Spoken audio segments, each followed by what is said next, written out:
All right, welcome everyone to our second live session of week one for DES 242, Logo and Identity Design. So yesterday we really got into, what is a logo? What are some of the specifics that we could look for in a logo? A little bit of what makes a good logo, trying to keep that logo simple. Those were some of the topics that we really, tried to touch upon yesterday. And it's going to be, some of the themes that I continue to touch upon will be, simplify, simplify, simplify. It seems like, that's probably the hardest thing that everyone runs into with logo design is, just that logo gets a little too complicated too quick. I know that happens with me as well. I always have to say, wait a minute, step back, let's try to simplify this, don't go too crazy. So, it's one of those things where there really is that fine line of almost doing too little and then doing too much. And the more you do this, the better you will get at figuring it out. So, with that being said, let's hop into our agenda for today. So I have a couple of announcements to go over. We're going to take a quick library field trip. We're going to talk about some of the top mistakes in logo design, talk a little bit about Paul Rand and redesigning an iconic logo. So my telephone hours are roughly Monday through Thursday, 9 a.m. to 4 p.m. Mountain Time, but you can email me anytime. Just note that I am located in Eastern Standard Time Zone, so be aware of the time zone change if you're trying to reach me. If you email me late and you're on the West Coast, there's a good chance that I'm already in bed. And you might get some early emails from me because I am on the East Coast. So just kind of keep that in mind. So a reminder about the due dates in the course. Your assignments and assessments are due by Saturday for full credit. If you're going to be late, please communicate with me ahead of time. This will save you those missed points. The week 4 assignments cannot be turned in late. I'll remind you of that every single week. Your original discussion post is due by Wednesday at midnight, so that's tomorrow. Also, you need to respond to 2 of your fellow students by Saturday and make sure you're posting on those 2 different days. I find that the majority of the points that I see kind of getting lost in the discussion are from students forgetting to respond to 2 of their fellow students. So don't forget about that portion of it. Also, late discussion posts and assignments will only be accepted 1 week after the deadline. So make sure that you're looking at the due dates and the open and close dates for all of your assignments in the course. So a reminder of our schedule, our live sessions are Mondays and Tuesdays at 11:30 a.m. Mountain Time. So that gives you some ample time during the week to get your assignments done.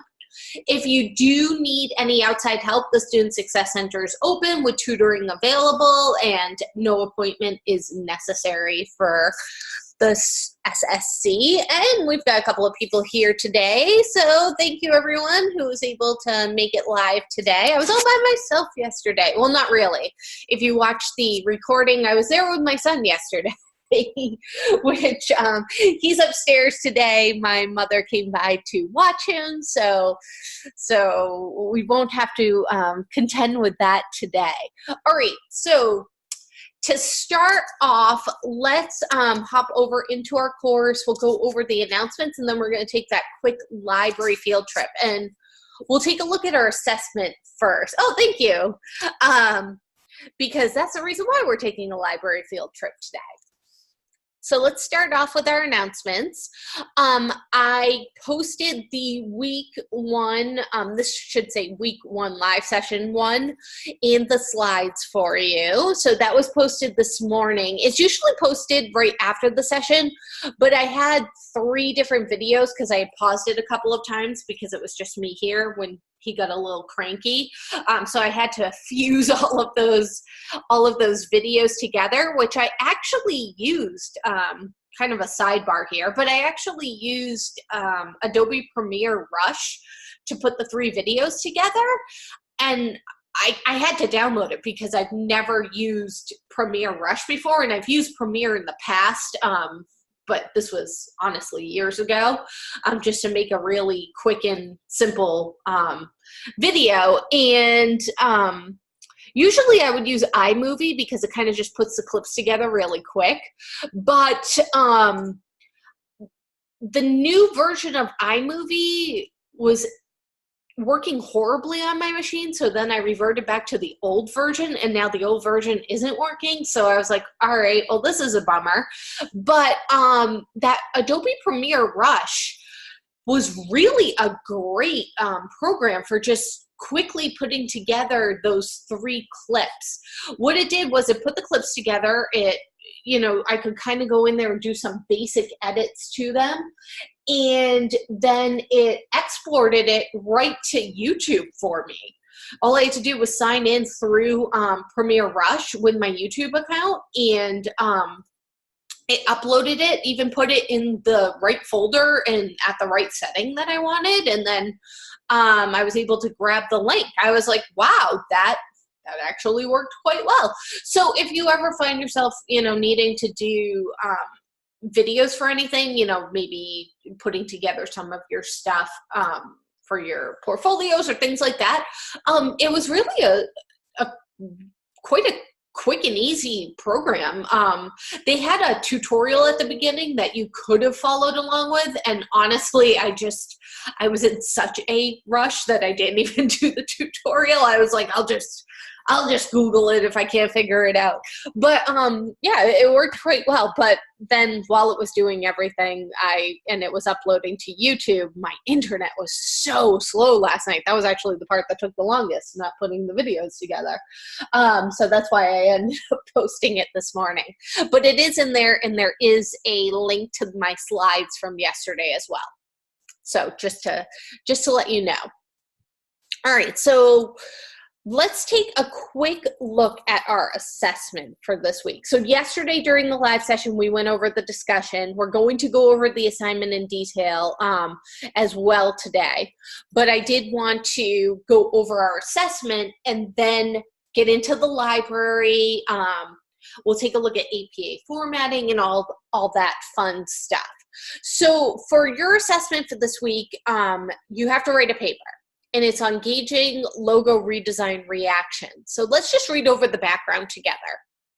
When a company undertakes a logo redesign, they must also consider how to manage the audience's reaction to what is created. Often consumers develop deep emotional ties to the look and even feel a sense of community and ownership of the company or the logo.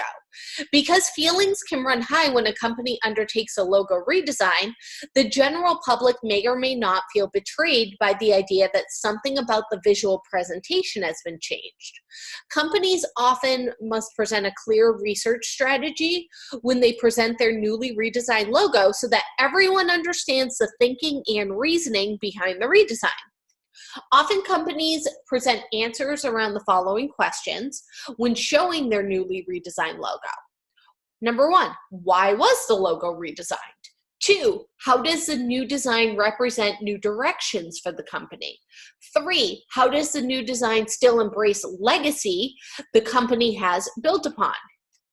So in this assessment this week, you are going to conduct library research to understand how companies have either successfully or unsuccessfully presented their newly redesigned logo to the general public. So first, you're going to click on the homepage to this course, which we'll go through that. Next, you're going to select the ProQuest newsstand link. This will allow you to search a database of over 1,500 electronic articles. Then you're going to type the words logo redesign into the search box, and this search should reveal several thousand articles about logo redesigns. So by clicking on the article's name, it will reveal the article so you can read it. And I'm going to give you some tips and tricks to using ProQuest. I have to use ProQuest all the time in my MBA program, so I'm pretty good at kind of narrowing it down, because ending up with several thousand articles can feel a little bit overwhelming, and you're like, I don't even know where to start. So I'll give you some tips and tricks. But this is what your paper needs to be comprised of. You're going to choose 3 different articles to read and analyze for this assignment. So for each article, you need to write at least 150 words. So that means your total paper needs to be at least 450 words. 150 for each article. So you want to find 3 different logos, basically. So 3 different articles on 3 different logos, and then you're going to discuss why was the logo redesigned, what new direction does the logo represent, what was the general public's reaction to the logo, and then I want your opinion as well. Do you think it was a successful redesign? If so, why was it successful? And if not, what would you have done to make it better? In addition, you need to take a screenshot of both the before and after of each logo. So if there's no images in the article, you're going to need to conduct a Google search to retrieve that before and after version of the logo. And then you're going to place the text and the images into a Word document for your final presentation. You should have a minimum of 450 words, and you also need to include your citations for each article that you've profiled. When you've completed all parts of the assessment, you're going to save your Word document with the following naming convention. And again, here's a video showing how to use ProQuest, but we're going to go over this as well. So this is IWG format. And, IWG format. I have actually given you an APA formatted, it'll be in the announcements after this live session. It should show up. You can follow that. You can literally download that doc file and use that doc file. Because, hold on, format for papers. I know that this was like an acronym, the IWG. So that's MLA. Yeah, because this is new, this IWG. It used to be APA formatting, and I don't know why they changed the naming convention to IWG. But I have provided a template for you, and we'll take a quick look at that. And again, you can just kind of swipe and select and add in, the heading, the title of your paper, your name, the course, the date, the instructor, etc. It's got all of the, pieces of the paper. The abstract is optional, so don't worry about that if you don't want to write one. And then each section should have, an introduction headline, so you can name each section the logo that you pick if you want. And then here is your references. So they'll be listed alphabetically by author's last name. Here is a tip. You can put in your references, select this, and if you go up here in the Home tab to A to Z, it will sort it alphabetically for you, which makes your life so much easier. So again, I have provided that template for you. It should show up in the announcements after our live session is completed. All right, so let's go take a look at the library and ProQuest. So there's a couple of different ways that you can get in here. You can get in through the library tab, or you can even get in through Shark. There's a couple of different ways. So let's start with the library tab, because this is how I have it set up on my slides, which I will share with you. And once you get into the library links, this is ProQuest Newsstand, but honestly, I've had the best luck just using plain old ProQuest. So it's really up to you, but I'm going to show you ProQuest. Again, I've had the best luck using ProQuest this way.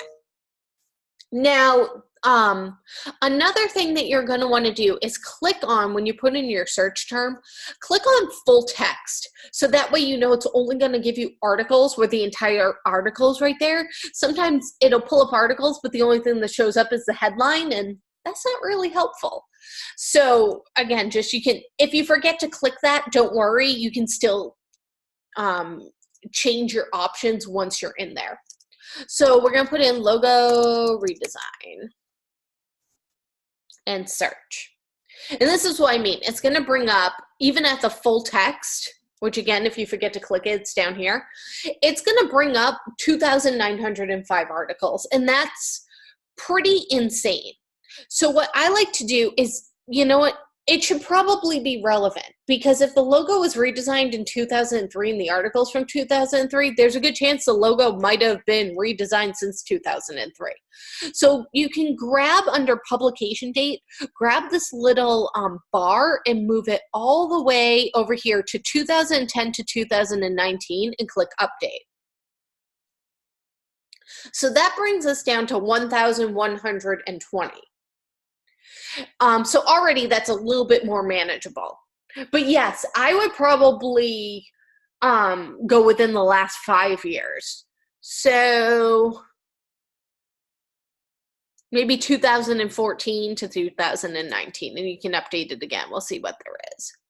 601. Awesome. But if you know that there is a specific logo that you want to talk about, the redesign of, like, let's say that you want to talk about the redesign of the Starbucks logo, I would be specific. Do Starbucks logo redesign, and we can check this out.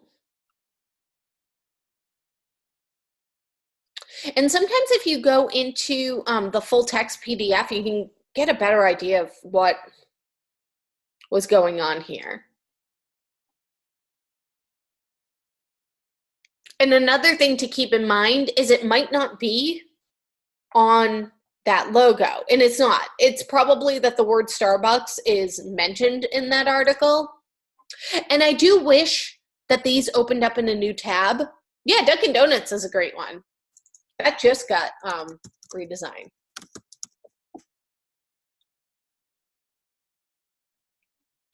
And you also might need to get rid of some of your filters.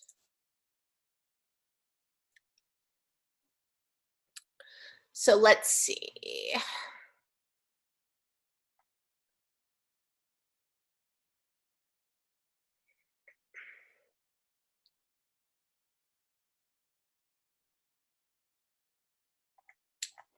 Dunkin' Donuts. It's actually, see, they're not called Dunkin' Donuts anymore. They dropped the Dunkin' or the donuts. So now it's just Dunkin', which makes sense, honestly. Where I'm from, Massachusetts, so I'm very aware of the Dunkin' Donuts logo redesign.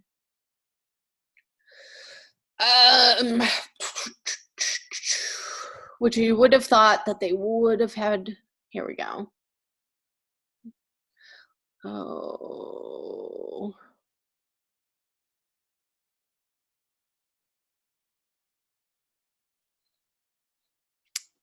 This is new. And if you know that,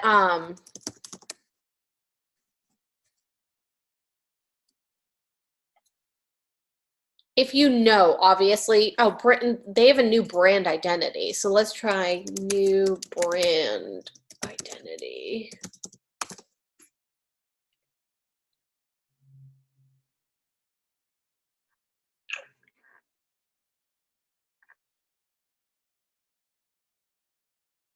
Do.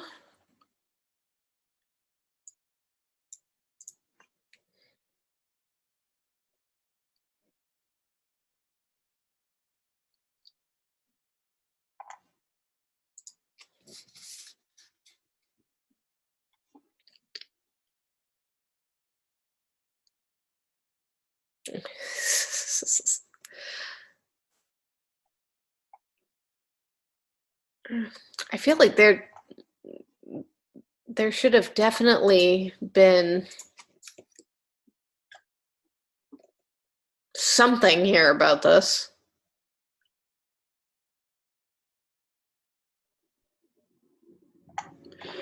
Dunkin' Donuts. Maybe no, be so specific.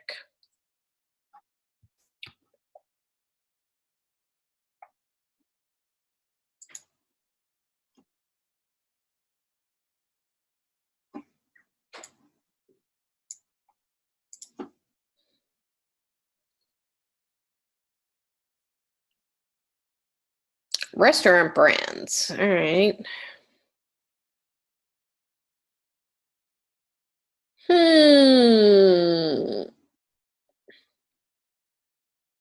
You would think because it's like something that's in the news all the time out here, because Dunkin' Donuts is a Massachusetts company. So I know it happened. Dunkin' drops donuts in recent rebrand. But here's at least an article. So that's fine. If you know that this exists, you can obviously, yes, use Google Scholar or something like that, because I know that this exists. So the Starbucks logo has had a couple of redesigns. Let me just clear all my filters. Oh.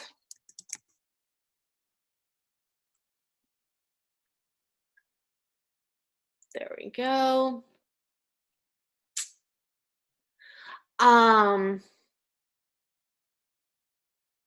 So what you can do is, I think that the last Starbucks logo redesign was in 2011. So again, there's a lot of articles on that logo redesign. The Google logo redesign is a good one.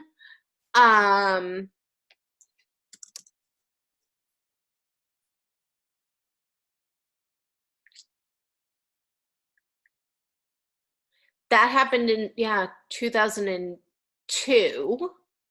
I think it might have been later than 2002. They changed the font. It went from being a serif font to a sans serif font. Another really good one, which we're going to discuss today, is the UPS logo redesign, which happened in, I want to say, 2003.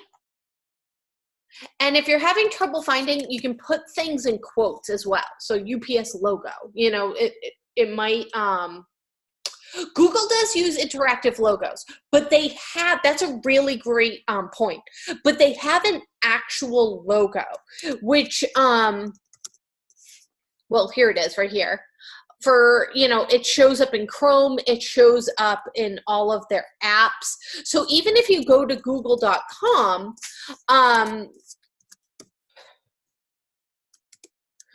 it sometimes shows you, whatever the Google Doodle of the day is, but this is the actual logo. And it's the same thing with like Android and the G, being multiple colors. So there is an actual logo. It's just that their interactive splash page does change almost every day. I'm actually surprised they don't have one today.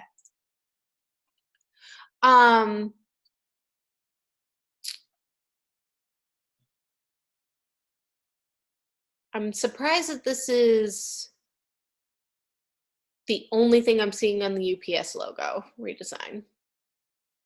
I also feel like ProQuest is not giving me a whole bunch of things to work with right now. I don't know what's up. What's up, ProQuest? Because the newsstand's bringing me to the same exact link. So it's not like this is a big thing. So yeah, so you can be a little bit more specific. You can, if things aren't coming up, maybe take out the word redesign. If you know the logo that you're looking up,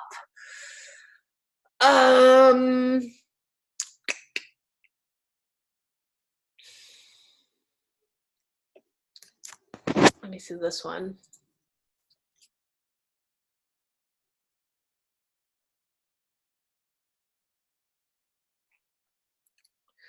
That's an interesting take on it.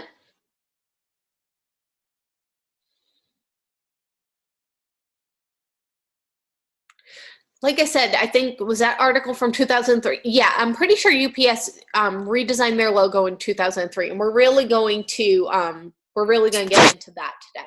So again, so this is a few of the ways that you can find things. You can use Google Scholar. I don't know I was like, it's probably like scholar.google.com, and yes, it was. So you could do UPS logo redesign. Here's a good one right off the bat. Do logo redesigns help or hurt your brand? The role of brand commitment. So you've obviously evolving the UPS brand. This is from 2004. So they might have some better, you might have better luck there, on Google Scholar. And if you need help coming up with citations or, figuring out the citation, if you do Cite This For Me, they're my favorite, honestly. I find that they have the least amount of ads, and it's like for all of them, even with ad blocker, it's like you can't use this unless if you turn off ad blocker. But I feel like even with the ads, it's like their page loads the fastest, which for me is the only way I'm not screaming and yelling at the computer. So you can do APA format. Cite This For Me will do an in-text citation for you and the bibliography citation, which is great. So that is for your assessment for this week. So again, I've tried to give you some screenshots to kind of help you, and I will share my slides with you. Let me make a duplicate slide right now. And I will put in the picture of Google Scholar so you guys have it as well.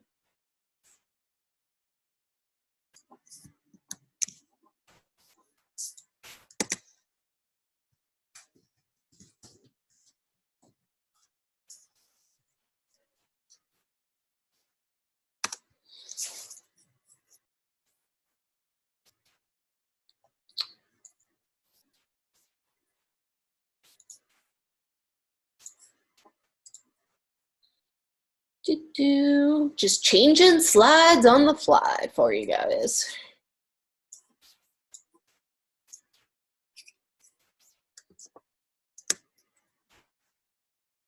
And I'll make this a hyperlink.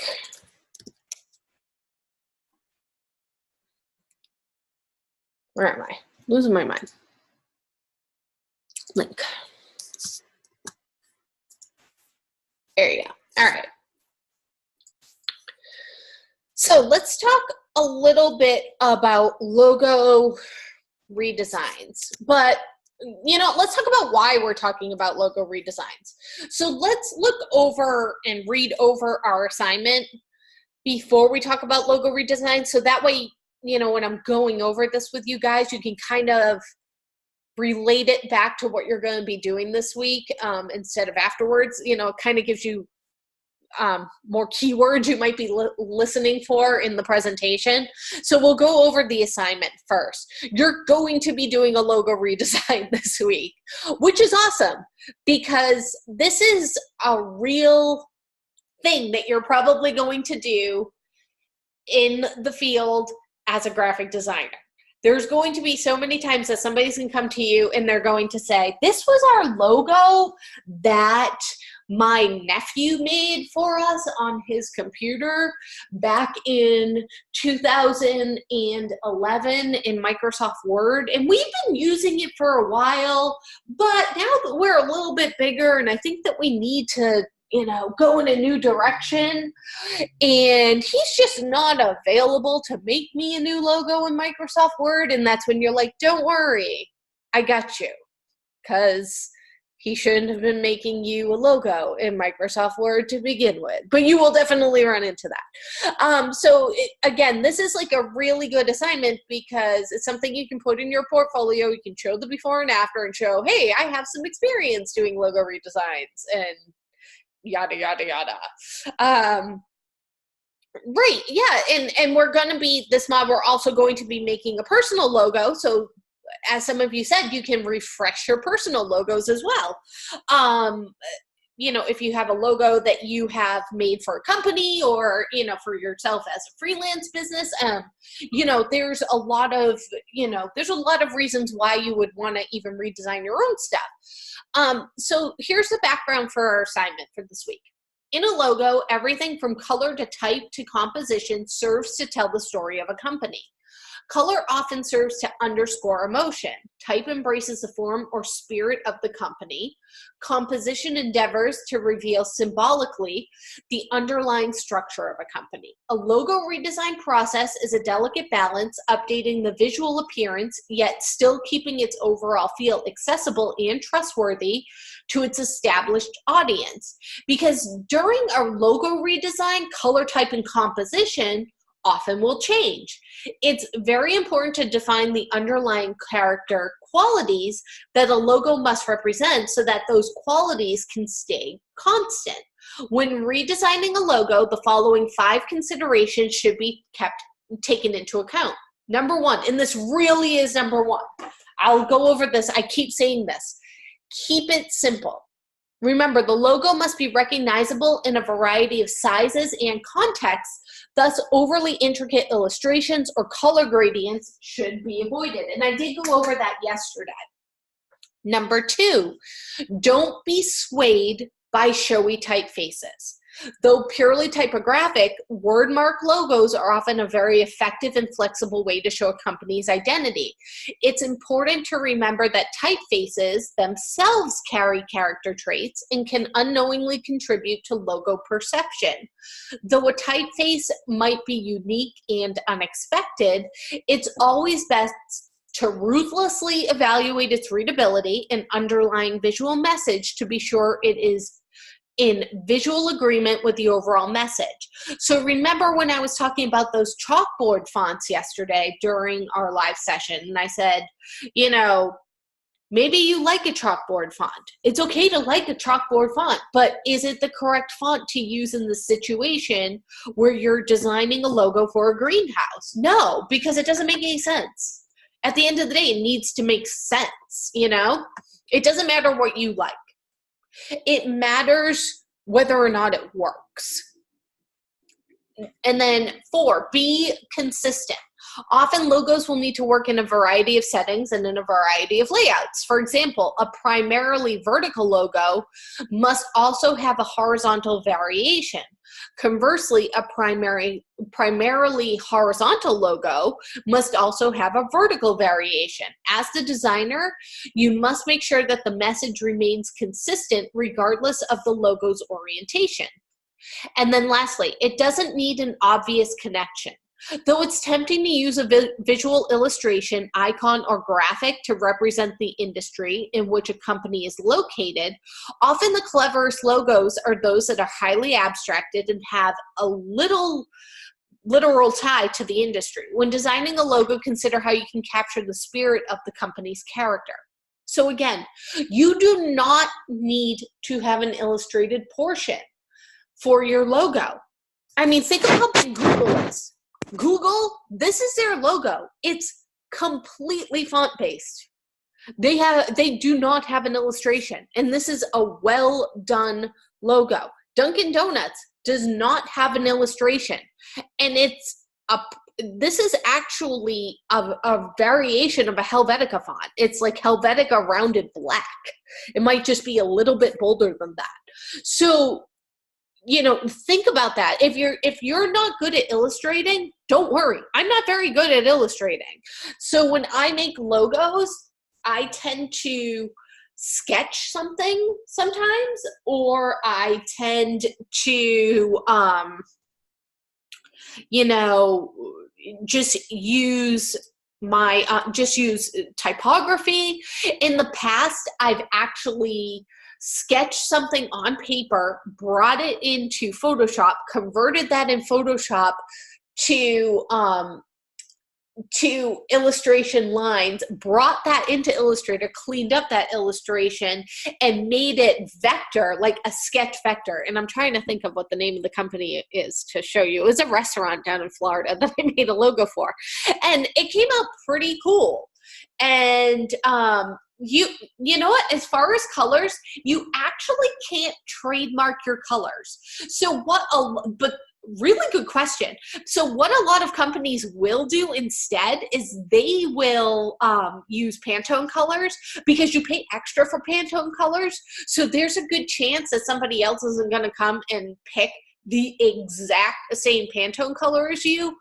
And a smaller company probably isn't going to, because Pantone's expensive. But you actually can't trademark color. You can be too close, I believe, but trademark law and things of that nature, it's really hard to fight that. It just is. And I have a slide. I don't know if I show it today or if I show it next week, that shows some logos that are just way too close. And I can't remember if it's this week or next week that I show it. But you can see, and they don't have trademark infringement, randomly enough. So your prompt for this week, for the first 2 weeks of this class, you're going to be engaged in your logo redesign project. So this week you're going to choose a client, and you have to stick with that client for the same 2 weeks. And there are 5 selections that are found in this download folder, and you're going to begin the design process. And then in week 2, you're going to finalize the logo and show how it should be used within a corporate identity structure. So first off, we have Metropolitan Art Gallery. So remember yesterday how I was talking about, pictures, and this is a picture. It's not really a logo. A lot of these are just pictures. They're not really logos. Like, this is a picture. This isn't a logo. This font doesn't match what an art gallery should be. And also, I see this all the time, and this is a big thing that people get wrong with this logo, is they think of art gallery as being a place where you go to make art. Like a place where you go to paint. And I end up seeing, and that's where this logo is getting it wrong. I see a lot of paint splotches, or I see a lot of paint brushes. An art gallery isn't where you go to make art. It's where you go to buy art, a gallery. And it's not just paintings that can be bought. There might be sculptures there. There might be screen prints. There might be photography. There might be mixed media there. So an art gallery is so much more than just painting. You need to, so don't, I shouldn't see a logo that just shows a paintbrush or a paintbrush and easel with some paint colors on it and Metropolitan Art Gallery in the same font in these splotches. There's a reason that this logo isn't working, because it's not, it's not tying it back to that industry. It's actually tying it back to the wrong industry. Hale & Carter's Guitar Academy. All right, so a guitar academy is probably where you go to buy guitars. These illustrations, way too complex. You don't even need to have an illustration. This font, also really hard to read. See it zoomed out. It's really hard to read this. Imagine it this size on a business card. Free financial partners. Just so much going on here. Managing your money is our highest priority. That's actually a tagline. It doesn't need to be part of the logo. So keep that in mind. And again, this is very clip arty. Central Park Software Solutions. So they probably do IT. This font, yeah, it looks like a computer font. And I'm doing air quotes. It looks like a computer font from the 1990s. This feels very dated. And this reminds me of the old Microsoft logo, like the old Microsoft Windows in the background. Remember, what was it, like Windows 98 or something? See? That's exactly what this reminds me of. Or Windows 2000. Think of how long ago that was. These all feel dated, as well as, just, this is a picture. This isn't even a logo. This is an illustration. This is clip art. So, again, these all need to be simplified. They're not logos. They're pictures. So keep that in mind for this week. So again, here, make sure that you're okay with, sticking this out for the next 2 weeks when you pick a client.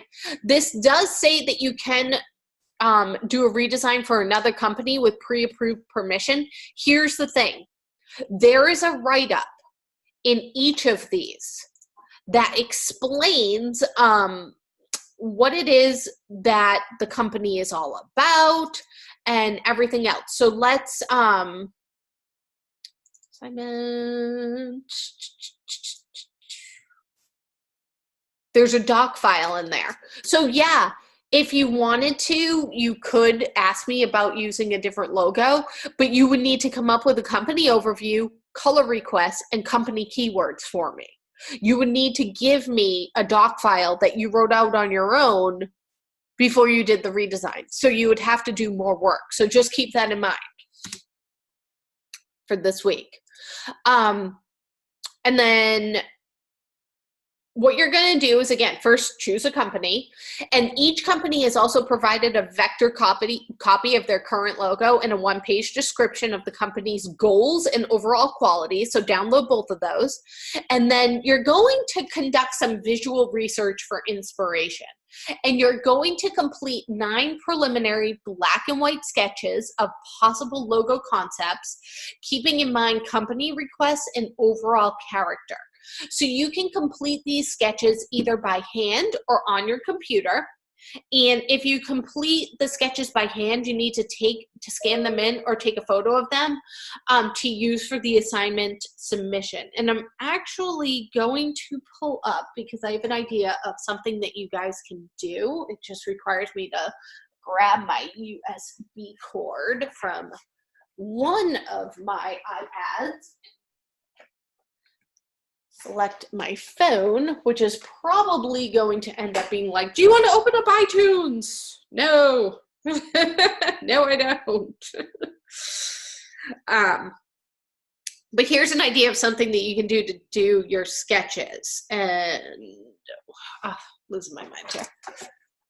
Also have to unplug my mouse for a second. I do have a USB hub thing. I don't know where I put it. Oh, here it is. But if you download, or if you have on your phone or your tablet or whatever that you might have, if you have Adobe Sketch, what you can do is you can actually use Adobe Sketch to do your sketches if you want. It's really a great way to do that, because it'll bring it right into Photoshop for you, and then you can use stylus or see, I knew that was going to happen. Oh, and I'm going to use my mouse I never even plugged back in. Way to go, Shannon. All right. I do not want to import all of my memories or listen to Adele right now. I don't have much on my iTunes. All right. So again, that's just like a really cool thing that you can, yes, quit. That you can do. So hold on one second. I'm going to do a new share, and I think I should be able to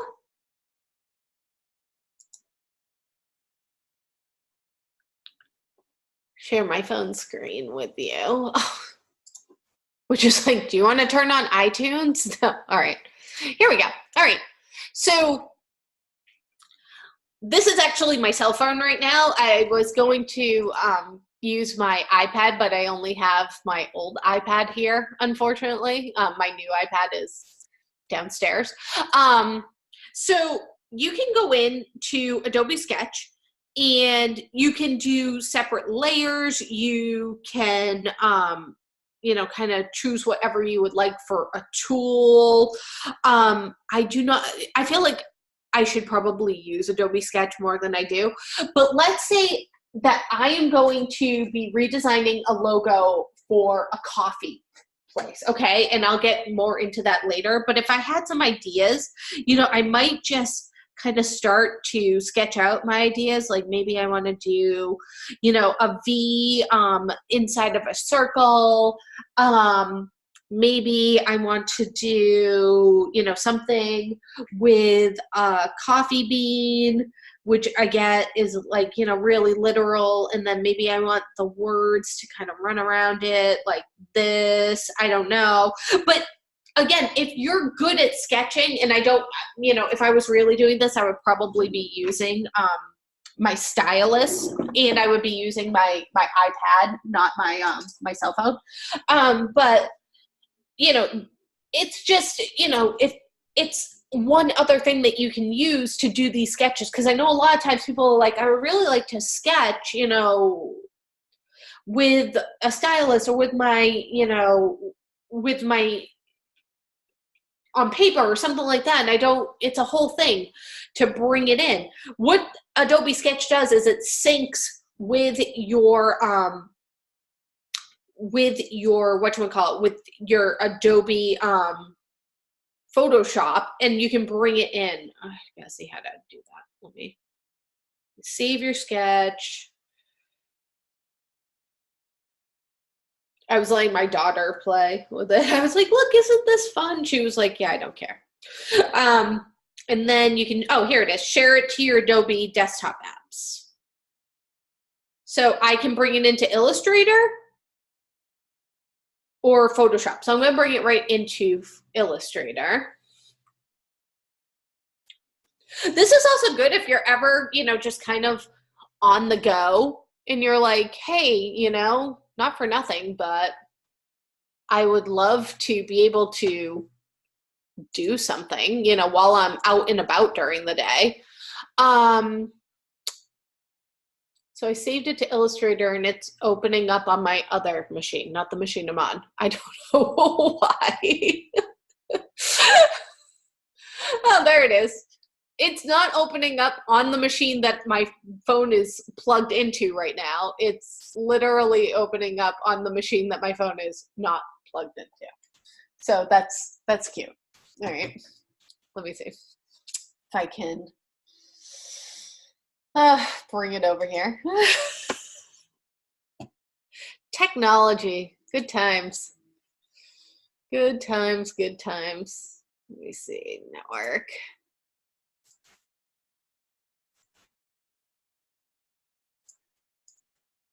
No, you're not going to let me. Got like 80 million screens being shared right now.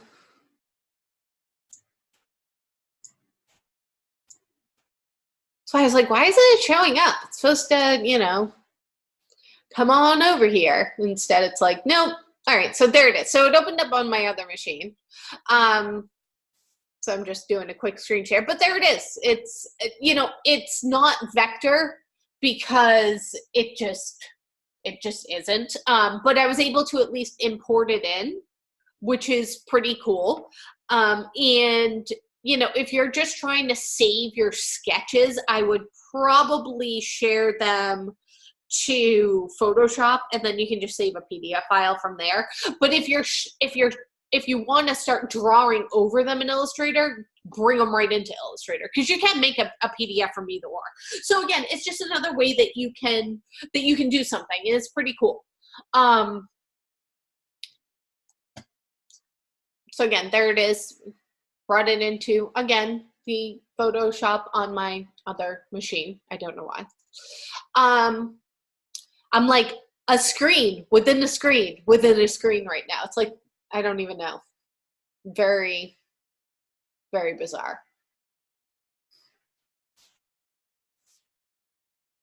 All right.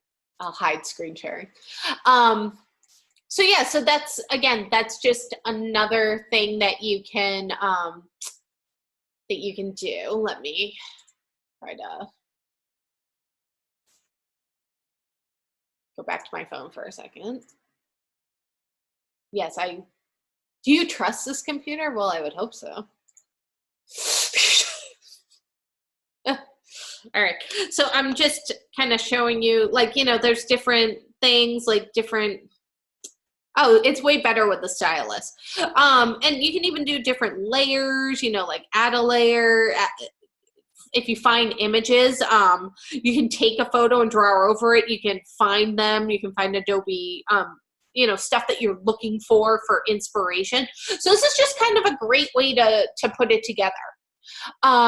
Just something new. It's fun to have these apps, you know, at your fingertips. So there you go. All right, get rid of Zoom and get back in. All right, so you need to have for this week a minimum of 9 sketches in black and white. If you do it on your phone and it comes out green, kind of like mine did, like, you know, if you can't figure out how to change the color easily, don't worry about it, honestly. You know, as long as it's not, you know, you're not actually adding the color this week, because now's not the time to add the color. It's just going to be black and white to show if something works in black and white, there's a good chance it's also going to work in color.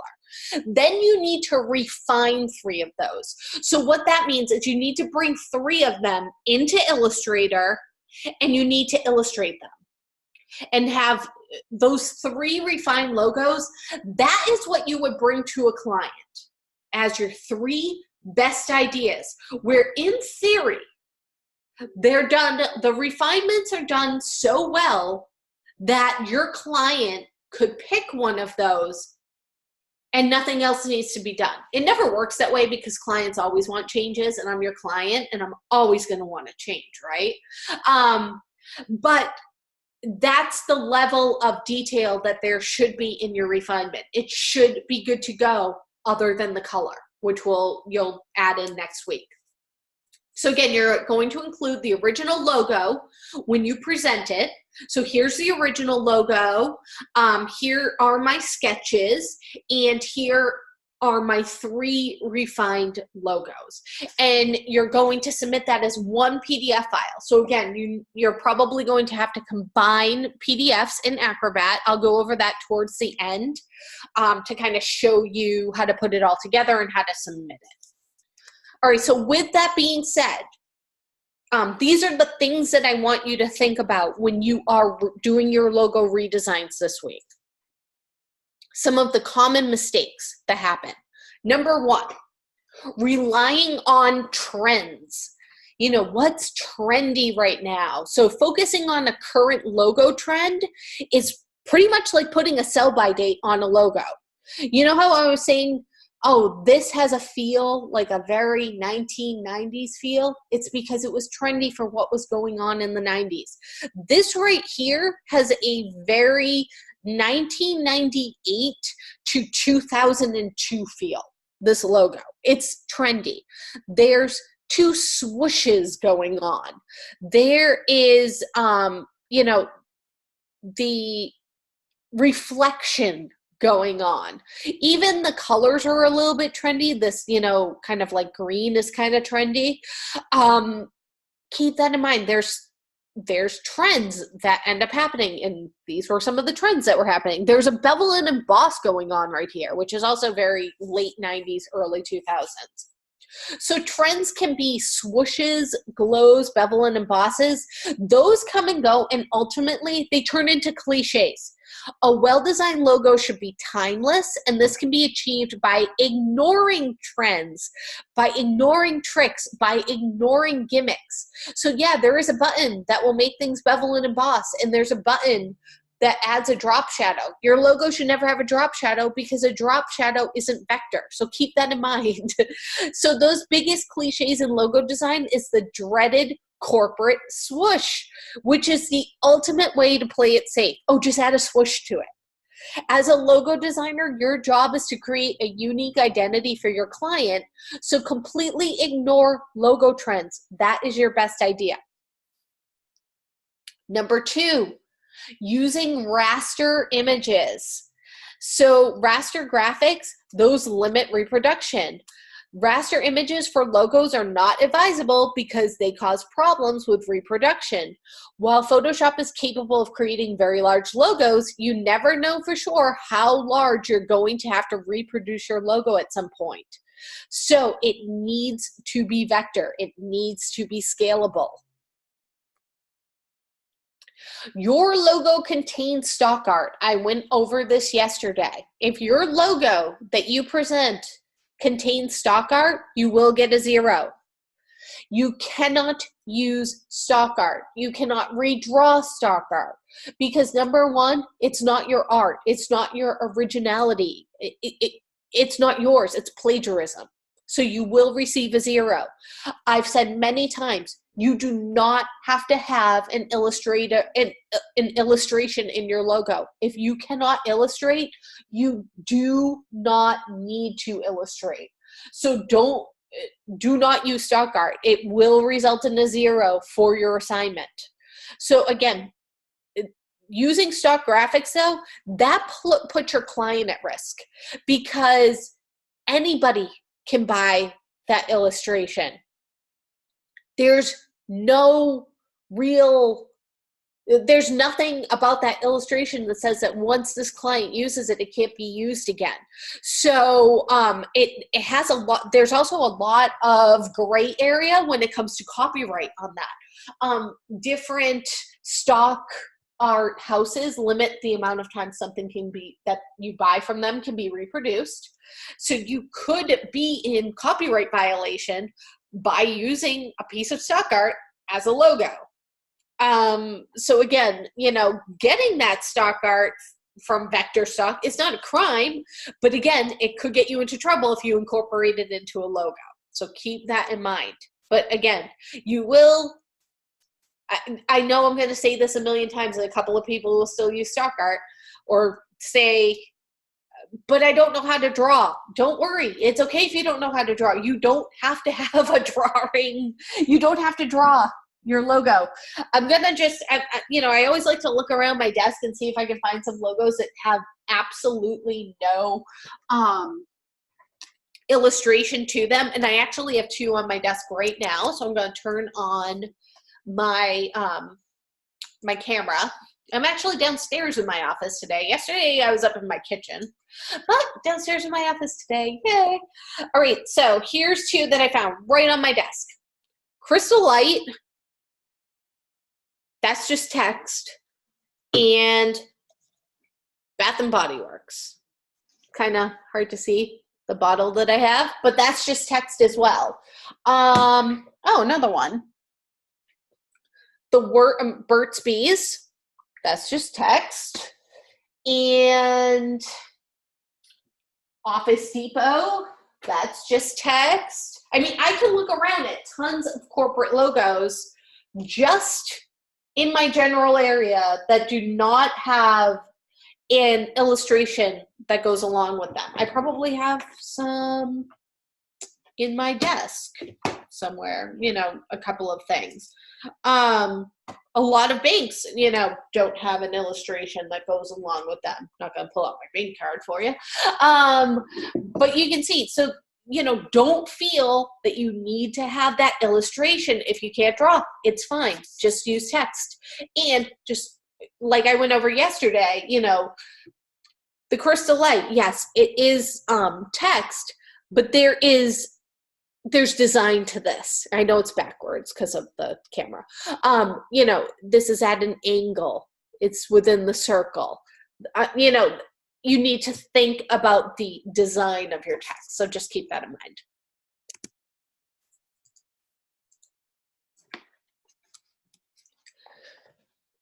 All right, designing for yourself rather than for the client. So again, if I ask you why you designed something a certain way or why you chose a certain font and you say, because I like that font, that's the wrong answer. And this is why, because you're imposing your own personality onto your client's work. Sure, you might have found a cool new font and you can't wait to use it, but don't. Ask yourself if that font is really appropriate for the business that you're designing for. So again, for example, a great modern typographic font that you just love, it might not be suited for a serious business such as a law office. Imagine if this was the font that you chose for a law office. Would you trust that lawyer if this was their logo? You'd probably be like, yeah, that looks really cool. It's very hip. I'm not sure if I want you trying my case, So you gotta stop and think about that. Because if you think that, other people are going to think that. If I saw that as the logo for a law office, I would be like, no. If you're having trouble deciding what fonts are appropriate, look up examples of, let's say that you chose, Hale and Carter's guitar.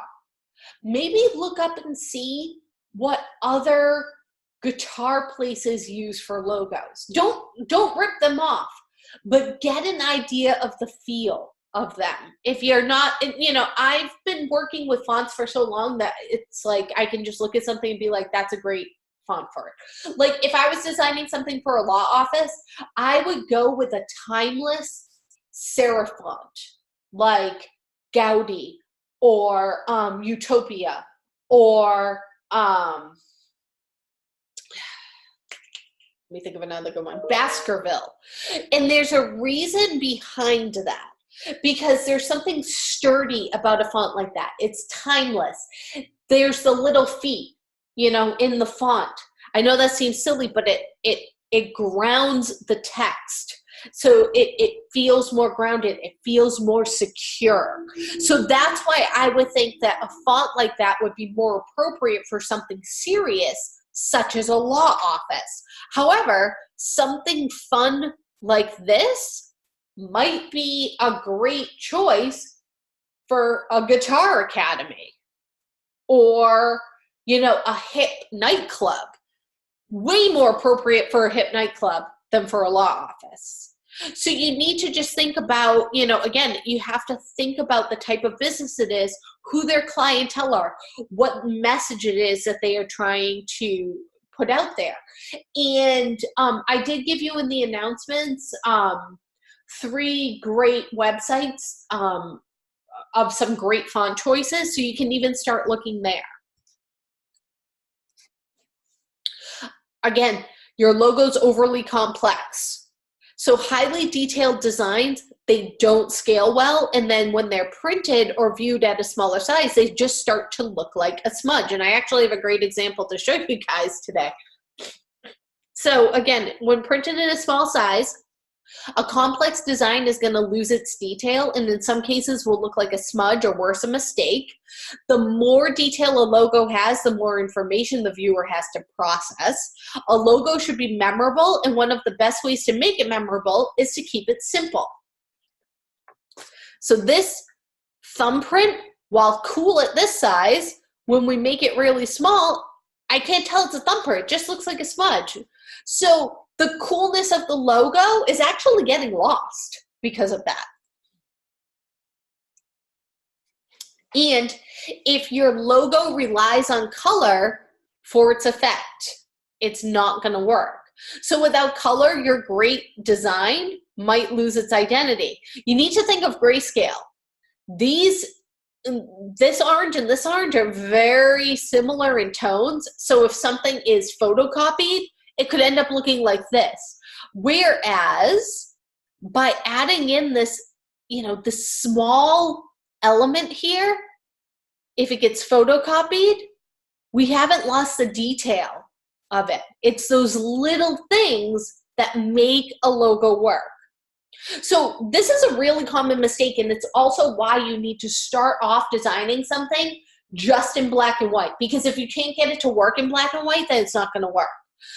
Some designers, and I'm one of them, can't wait to add color to a design, and some rely on it completely. I love adding color. I start thinking about the colors right away, and I need to stop myself, but that's also why I always start in black and white, because if I could, I would start in color, and then I would be one of those people who relies on that color in order to make it work. So choosing color really needs to be your last decision. Start working on it in black and white. And poor choice of font, again. Font choice can make or break a logo.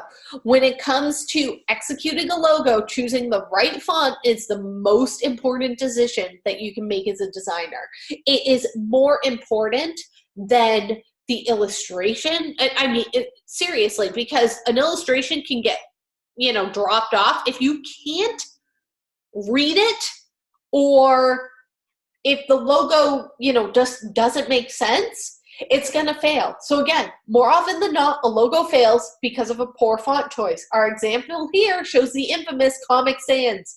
Never use Comic Sans in a logo because Comic Sans is a horrible font. I'm sorry, I said it. I'm not even sorry. I'm not even sorry for thinking it's horrible. It's a horrible font. It's not well drawn, and it's just a messy font.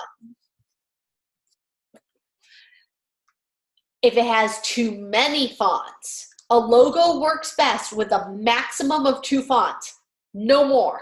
Using too many fonts, it's like trying to show somebody your entire photo album at once. Each typeface is different, and the viewer needs time to recognize it. Seeing too many at once causes confusion. So use a maximum of 2 fonts of different weights. That will make things stand out.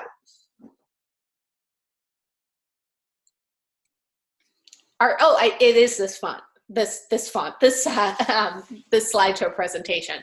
If it copies others, look at how close some of these logos are. I think the one that I find the funniest out of all of them are the Los Angeles Lakers and the Los Angeles Clippers, because they're both in Los Angeles and they are both basketball teams. And one of them was like, whatever, just copy their logo. I don't know whose logo came out first, but it cracks me up. Can I zoom out? I think that's your computer, because this is I'm just showing my screen. I'm just showing the whole screen.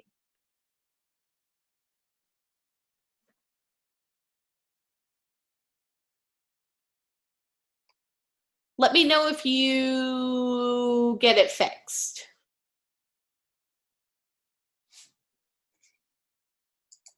Whoops. I mean, I can go down like this. That's kind of weird, because it just should show whatever my screen is should show on your screen. That's kind of weird that did that. Let me just double check my settings real quick.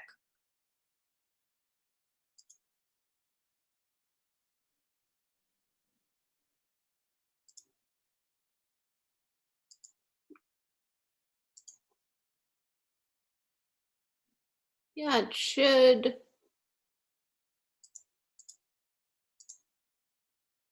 That should be working, because I'm watching it on my iPad too. And I have my iPad mini down here, and that one's like tiny. So that's why I always usually share it on that one. Let me try and see if that works again. That's kind of weird. All right, so the Sun Microsystem in Columbia, this is the, these are similar, clearly. The Beats logo, this is the Stott Brawl logo, very similar. The Scottish Arts Council and Artworkers, they both use the same exact icon. Carrier and Ford, again, the circle with the little gradient, light shining on it. The National Film Board and Virtual Global Task Force. Although the National Film Board, they recently updated their logo, so it doesn't match it anymore, but it was kind of funny. So this is, probably the biggest logo design make of all, and unfortunately, it really is becoming more and more common. The purpose of a logo is to represent a business, and if your logo looks the same as someone else's, it's failed. in that regard. You know, copying others doesn't do anyone any favors, either the client or the designer. I really do want to know, though, who came up with the logo first, Los Angeles Lakers or the Los Angeles Clippers?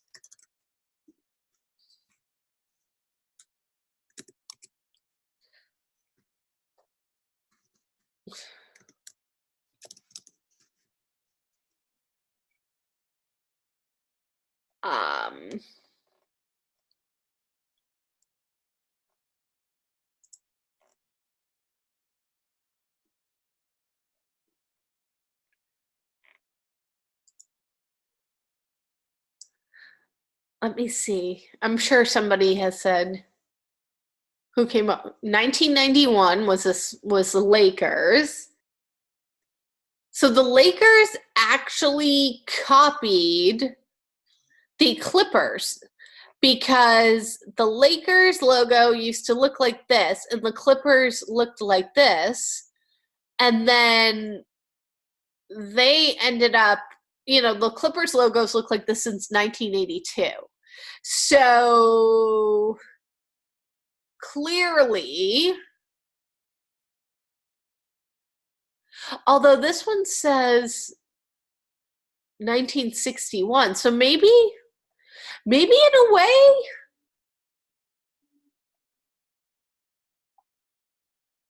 no, I still think that the Lakers copied the Clippers, honestly. That's kind of funny. I thought it might have been the other way around. But yeah, don't copy anyone else's logo. All right, so let's talk about Paul Rand. Paul Rand was seriously one of the most awesome logo designers of all time. Of all time. The man was a genius. He said, simplicity is not the goal. It is a byproduct of a good idea and modest expectations. So even after his death in 96, Paul Rand remains one of the most famous graphic designers in the world. He was born in 1914, and he's most renowned for his corporate logos. Rand was educated at the Pratt Institute and the Art Students League. He was one of the originators of the Swiss style of graphic design, and I think that this is because I love that style of graphic design, so that's why I really like him. It's a very clean design, very modern feel. From 1956 to 1969 and beginning again in 1974, he taught at Yale University in Connecticut. Rand was inducted into the New York Art Directors Club Hall of Fame in 1972. He designed many posters and corporate identities, including the logos for IBM, UPS, and ABC. He died of cancer on November 26th of 1996, and he's buried in Connecticut.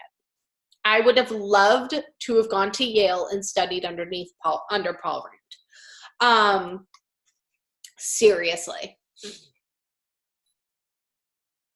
No, I don't know. I don't think it is the same designer for NBA brands. It's each, because they're owned by different owners, and it's really up to the owners to come up with kind of all their own stuff, basically. So should a logo be self-explanatory? It is only by association with a product, a service, a business, or corporation that a logo takes on any real meaning. It derives its meaning and usefulness from the quality of that which it symbolizes. If a company is second-rate, the logo will eventually be perceived as second-rate. It is foolhardy to believe that a logo will do its job immediately before an audience has been properly conditioned. So this is the ABC logo. You have probably seen the ABC logo a gazillion times and never thought anything of it. But this logo was designed in 1962, and it has not changed. This is still the ABC logo. Think of how simple this logo is. And also think of the fact that ABC has not chosen every single time that there's a new trend to jump on that trend's bandwagon and redesign this logo. They have stuck with it because it is iconic, it is simple, and it does not need to be redesigned. It is doing its job right there. Here is the IBM logo. This was designed in 1962. This is still the IBM logo. A logo does not sell directly, it identifies. So again, I went over this yesterday in the live session, but you can't put so much on a logo. There's a lot being discussed about keywords and the feel of the company and everything else in those Word files that you download. And it's important to read it over and to understand about the company. But you can't put all of that on the logo. That is the brand. Yesterday we went over what's a brand versus a logo. And, we tend to think that they are both one and the same, and they're not. I do not use humor consciously. I just go that way naturally. A well-known example is my identity for United Parcel Services.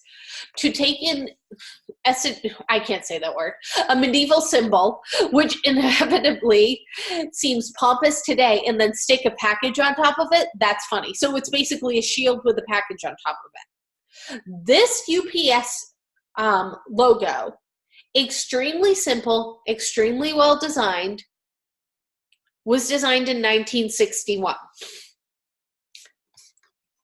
In 2003, UPS went, yeah, we're going to redesign our logo and use every trend that is out there right now. Every effect that we can think of. We have a gradient. We have an inner bevel. We have a border on it. We have an emboss. We have another gradient.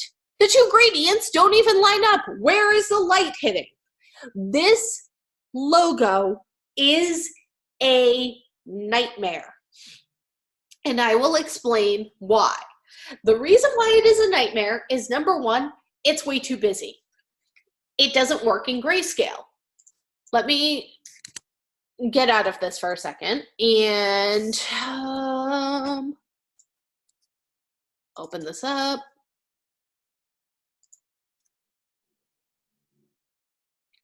This is the media kit that was sent to us in 2003 with the redesign of their new look. The funniest part about this is UPS. I don't know about you, but they're kind of a big deal. They're kind of a big company. They did not send us being people who have to use their logo on things, a vector version of their logo. Why do you think that is? Why did they not send us an Illustrator? I should rephrase that. Why did they not send us an Illustrator version of their logo, which included a vector, scalable reproduction of their logo? Why do you think that is? This is UPS corporate.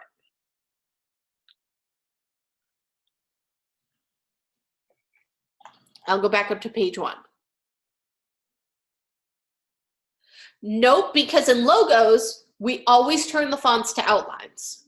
So the font, UPS actually commissioned somebody to create this font for them, and they did send that font out to be used in their ads. So nope, it wasn't that, but you're kind of, I like where you were heading with that though.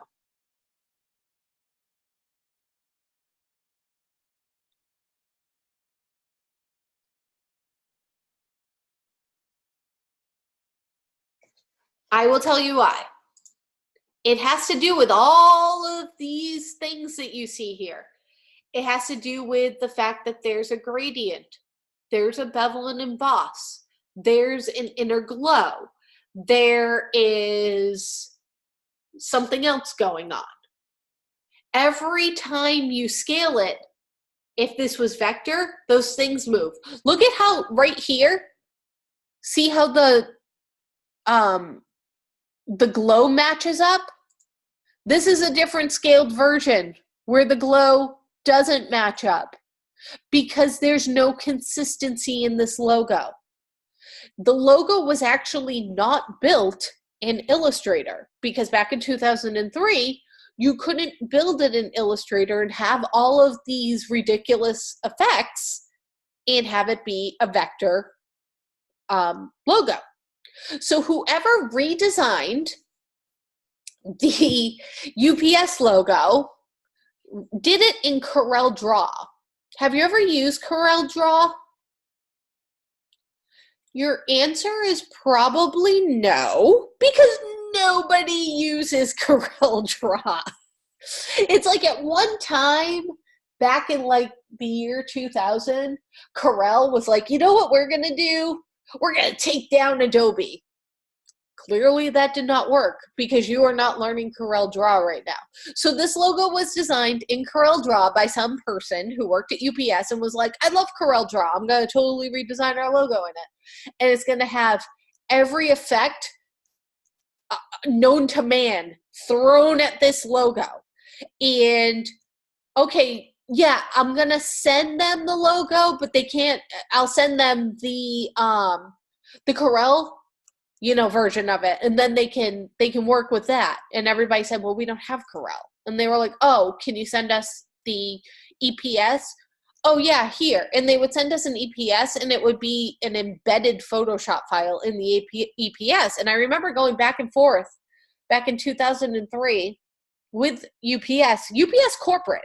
And I said to them, I said, I need a vector version of your logo because you're asking me to put it on something and I'm going to have to scale it larger than what you sent me. So it's going to be pixelated. And the person said, well, what does that mean? And I said, man, you're UPS. Are you hiring? Because I think that you probably pay really good money to have people who don't know what they're doing work there. And I will come and work there for you. But, it turned into, they didn't really have a scalable version. So what they ended up doing is they built us templates and sent those templates to us and said, all right, now every time that you are using, having a UPS store run a coupon, they have to use one of these templates, which we built for you guys, that has our logo placed as a Photoshop file at exactly the size that we want it to be.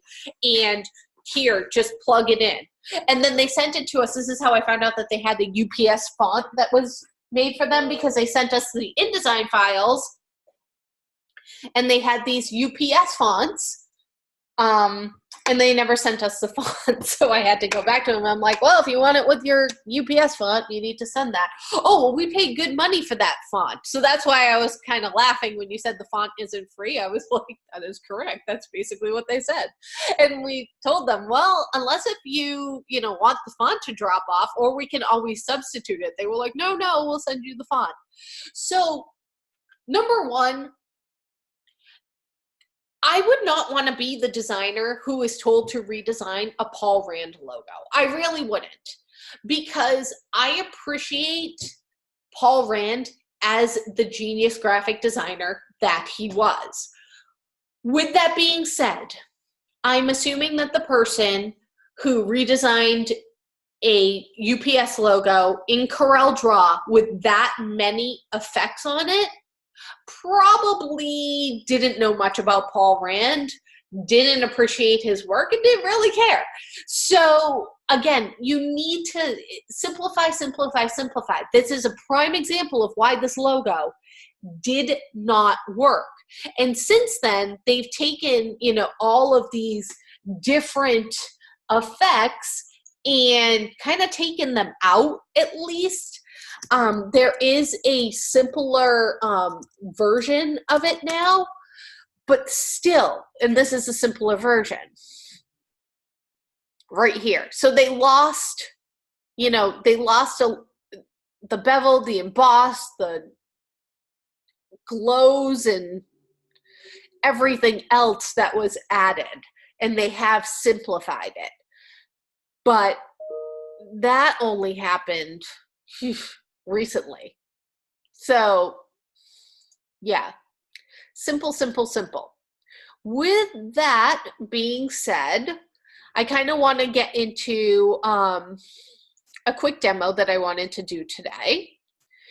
And I'm going to turn on my camera again. So I have a funny story regarding the logo that I was going to redesign for you guys.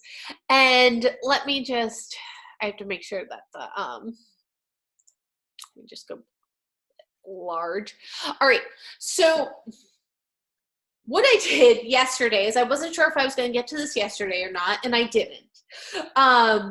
Is I went downstairs and I always use this one, box of coffee as my my visual for this class, and I brought it upstairs, and I like to show, the logo, how it was printed on the box for the package, and then I also like to show the logo, how it was printed on one of the K-Cups, and it's for a coffee brand that I tend to buy a lot. And my husband thought that I was bringing the coffee up because we were out of coffee, which is kind of hysterical because we have this big bin in our kitchen and it is literally overflowing with the pods in it. So I don't know why he thought we needed more. But he opened it up and dumped the coffee in, which is, number one, a really disgusting flavor that nobody drinks, but so that's why I use it for visual for class. And number two, it expired like 3 years ago. And then he took the box and he threw it in the garbage. So I was looking around, I'm like, where did my box of coffee for my visual go? And I found it in the trash and had to go get it out of the trash and let him know that he, opened my visual for today. And he was like, oh, I'm so sorry. But this is the logo. And I'm going to pull it up online so you can see it. But there's a couple of different things that I found funny about this is on the packaging, it's cut off by accident on the sides. It's cut off over here and cut off up here. There is one right here where it's actually placed correctly. And then when you get to the K-Cup, it is very small. So there is a couple of instances where this logo needs to be used. The box of coffee and the K-Cup pod. And when you stop and think, if you have a Keurig, like I do, and I really hate being a person who uses a Keurig, especially the environmental implications of using the pods and the plastic, I always feel like so horrible. Yet here we are because I only make one cup of coffee at a time. And I'm like, as soon as my Keurig dies, I'm not going to get a new one. I'm going to get a real coffee maker and then I can feel a lot better and be more environmental. And I'm not even kidding you. It's like I have a Keurig that just will not die. So, and I'm cheap. So here we are. But if you're like me, you open up the box of coffee and you probably dump the K-Cups either into a container or maybe you have a container that holds the K-Cups in, that you pop them all into. I have both of those. We're big coffee people. I have 2 under 2. I live on coffee. So if I want to remember that I like this caramel macchiato coffee and I want to get this brand again, what I will do is I would probably look and be like, oh, who makes this caramel macchiato? This logo is so small, I see the V, but look at how close I have to get it to the screen for you guys to still not be able to read it. It's called Victor Allen's Coffee. Even at the size it is on the box, this type, you probably can't even really see that over my camera, with my webcam. So imagine if you're in the store and, you're standing in the coffee aisle and there's 1 million different types of coffee there. And this is a kind of nondescript box. This one almost looks like a store brand box. How are you going to stand out so people can instantly see your brand and be recognizable? Their logo's not doing it. So something else that you might be able to see on the box is the logo has a whole bunch of line work in here and it's very faint, but it's there. it's not on the K-Cup. And the reason why it's not on the K-Cup is because it got lost. So their own logo doesn't work on the one product that they make. Bad logo design. That means that if your logo doesn't work on your own product, then it doesn't work. So you got to keep that in mind. Where's your logo going to be used? Is it going to work in all situations? And in this case, I'm not even talking about like a business card or a billboard or something like that. I'm talking about the only physical product that you make. The only thing this company makes is K-Cups, and their logo doesn't work on their own product. So keep that in mind when you are redesigning these logos. So I'm going to redesign the Victor Allen's coffee logo. Last time I taught this class was when I decided to do this. It was kind of on the fly. I was like sitting at my desk. I was in the middle of a live session and there were a couple of people here, and I said, I'm going to redesign this coffee logo. I haven't even, I'm not even prepared. I don't have all of these great ideas.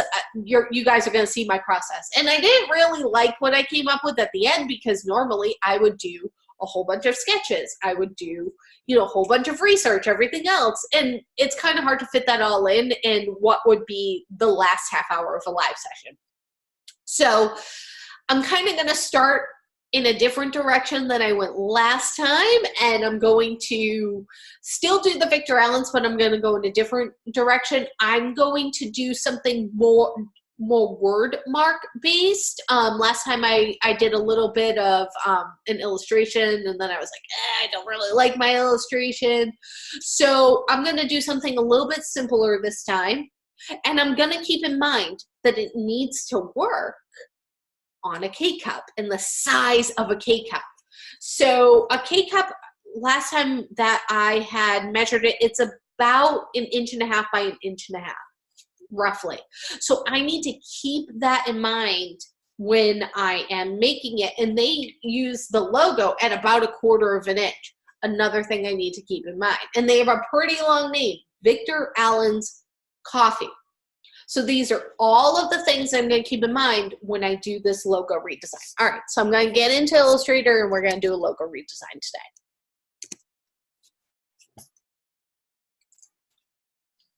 Now, there's no set size that you need to make your documents when you are creating your new your 3 refined sketches. So again, you would do your sketches, you would bring those in, and then refine the 3 that you like the most.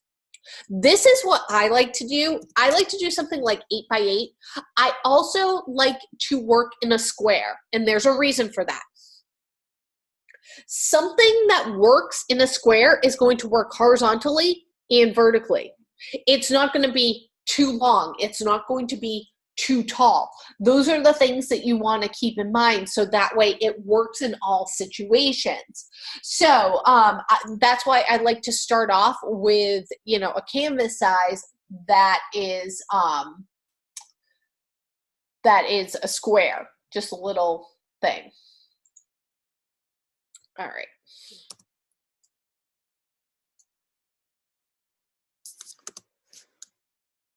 So I'm going to go to their website, Victor Allen Coffee. So that way you guys can kind of see what I was talking about.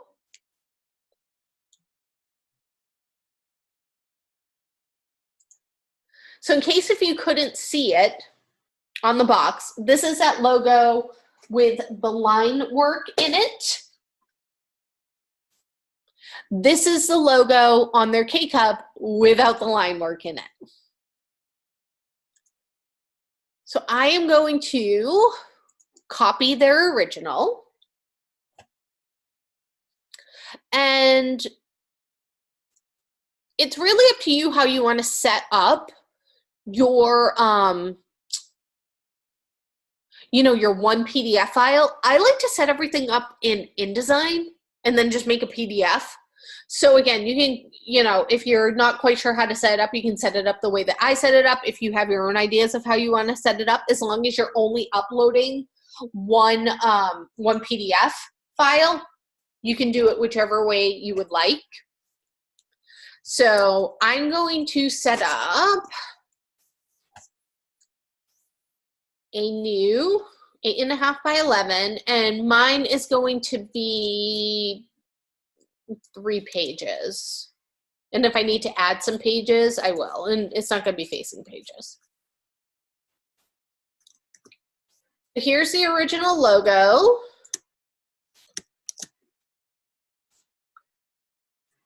And you need to put in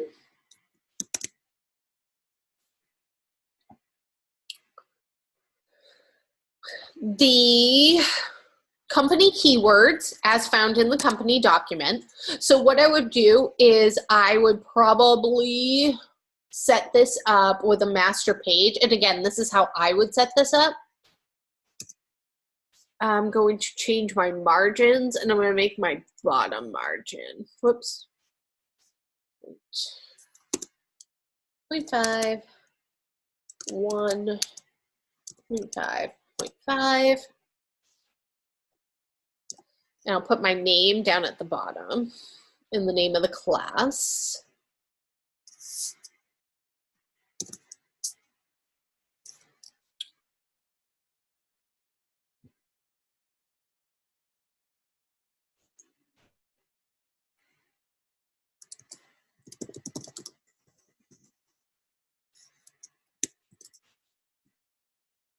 Yes, 242. Or do something like that.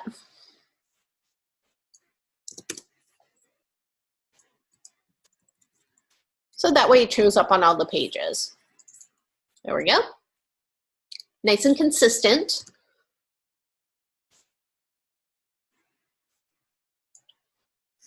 And using the same font.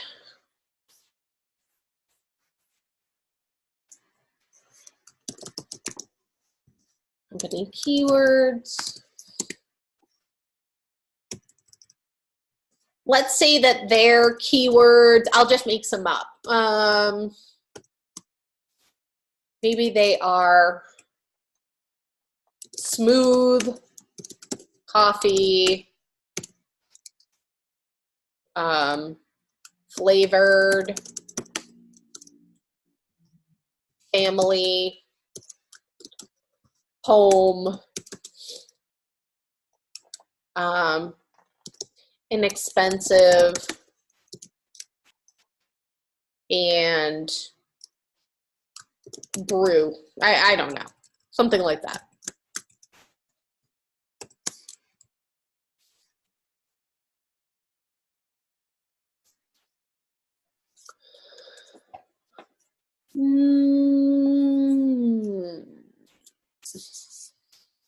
And I'll probably design that a little bit better.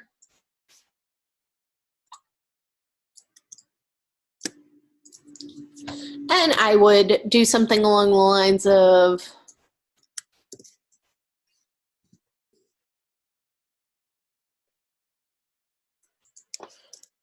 labeling original logo. So again, presentation is everything because you are presenting this to a client.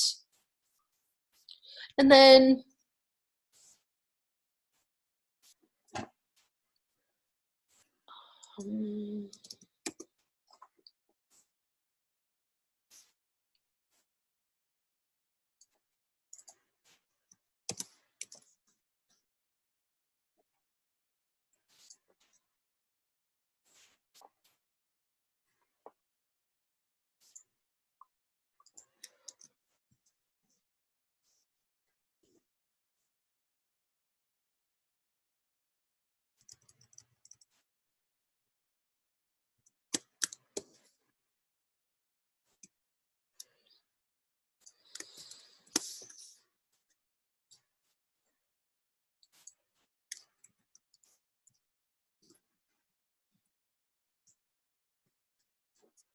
something like that.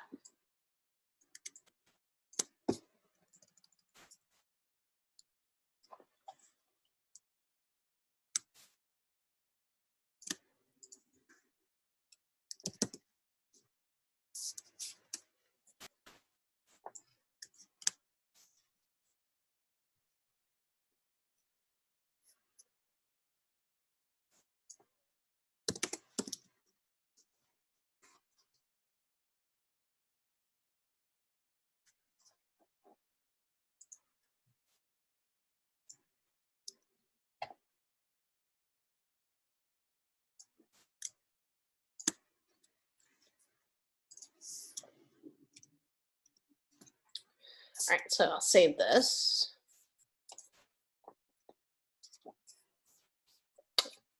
And I didn't really go over this with you guys, but you really should have good file management at this time. So you'll notice I have a folder for Mod 4. I have a folder for DES 242. I have a folder for weeks 1 through 4. I put my assignment in over here. And then everything gets the correct naming convention. DES 242, assignment 1, S. McNamara. I'm going to save this. Then what I would do is I would, next page, put my sketches.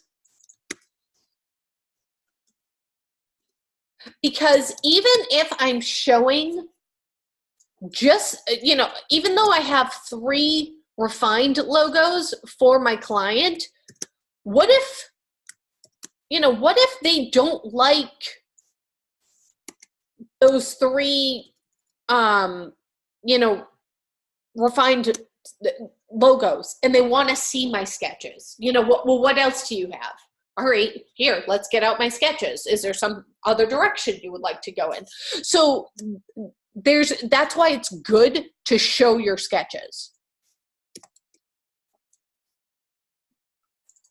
This is me being crazy right now. I can't remember if I did this. I did it at 40%.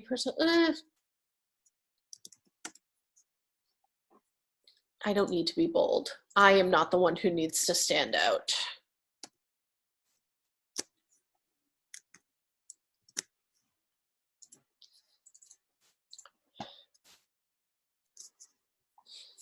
So I would add in, my 9 sketches here. So I'm just going to put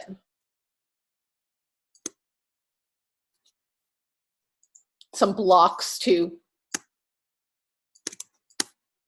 represent my 9 sketches.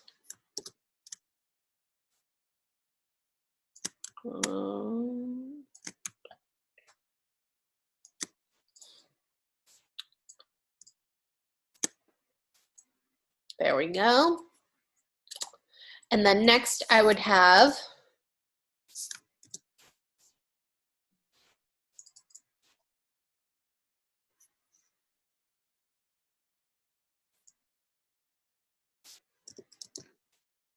my 3 refined sketches placed here. And save that. All right, so let's go over into Illustrator. So I like to set things up as artboards.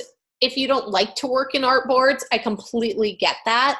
And sometimes, sometimes I don't either. And actually, let me change my setup. Delete. I'm going to work in 3 separate, just separate, one artboard. Sometimes, you just kind of, you might get overwhelmed looking and being like, I don't know, and then everything starts to look the same, especially when you're trying to come up with a couple of different ideas. So just kind of keep that in mind. So again, I like to work in a square. That's my preference. I usually make something 8 by 8 just to be nice and big. I also like to go look around at different fonts. So Adobe fonts used to be Adobe Typekit, and now it's like adobefonts.com or something. Fonts.adobe.com. Apparently they bought adobefonts.com. And they redesigned the page. Make sure that you are logged in so that way the fonts will populate in your Adobe programs. And you can just browse fonts.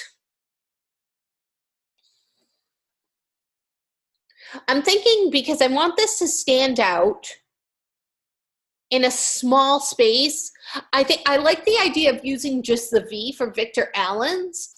So I don't think I'm going to lose that. I want it to be a slab serif because it'll be nice and bold and really stand out. So I'm going to put just the V in the sample text, so that way I can get a good feel for what type of V I want to look for.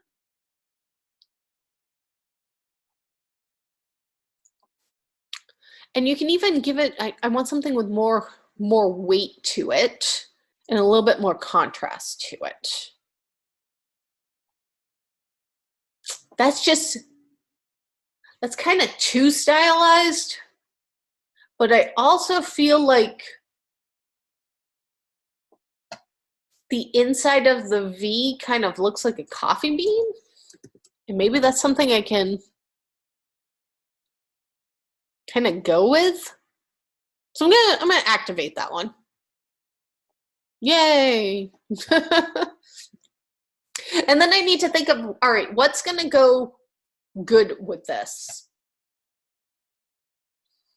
Something thinner, because I don't want to overpower. I don't want two things that are completely standing out. So something a little bit thinner, probably just a serif font, not a sans serif font, because this already has the, the serifs, it's the feet. So I don't want to compete with that.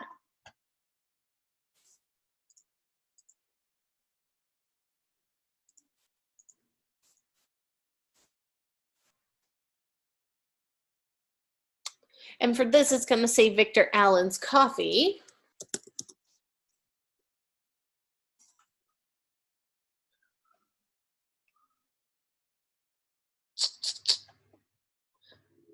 That's kind of nice and clean.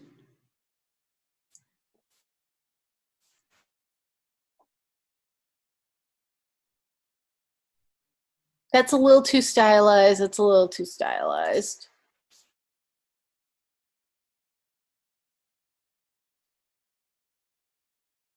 This looks like it's ripping off Helvetica.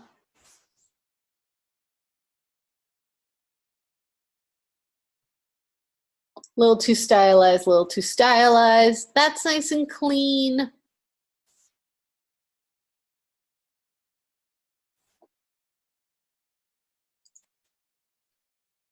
And again, I could keep looking, but that's kind of what I'm looking for.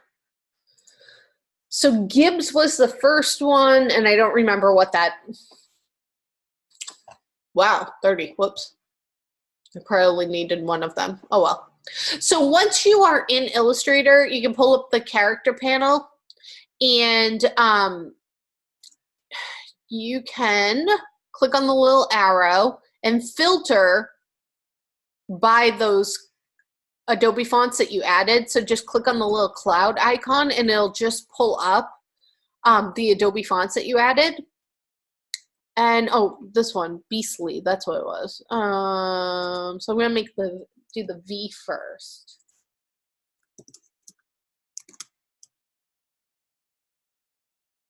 And again, when you are creating this,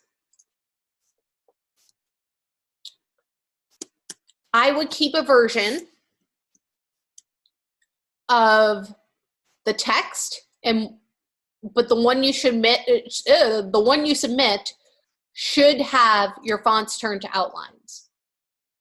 So I like to sometimes, copy the text and leave it off to the side and work with the outline version, just because it's more like working with, an image. And this is why I guess it kind of looks like a leaf, but maybe I could kind of turn that into a coffee bean or something. But right now I'm just gonna bring that down a little bit. And again, I'm going for a word mark here. So just text. So I don't really want to get too much into anything like illustration wise. Draw text box. And again with the G, that's all I remember. Gibbs, there it is.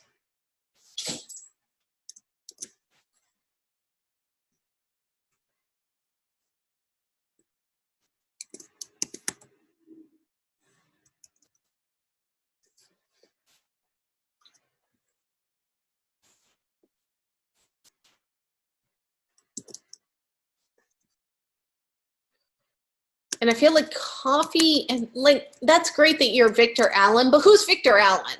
What are people buying? They're buying the coffee. So I feel like that's probably what really needs to stand out in the name.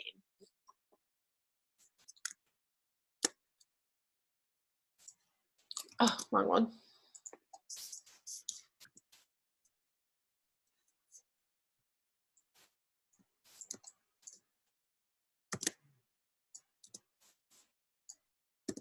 And this doesn't have a bold version of it, so I am going to try and manipulate a bold version by using an offset path.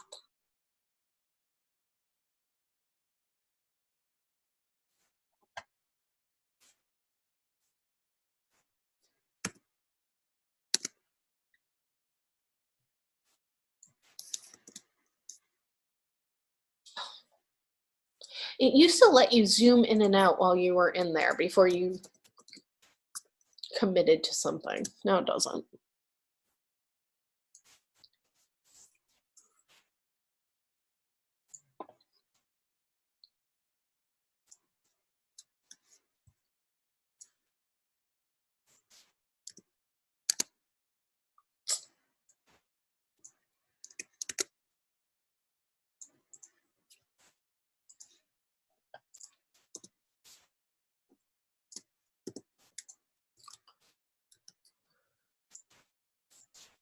I hate when it does that. I gotta group these. Group, group, group.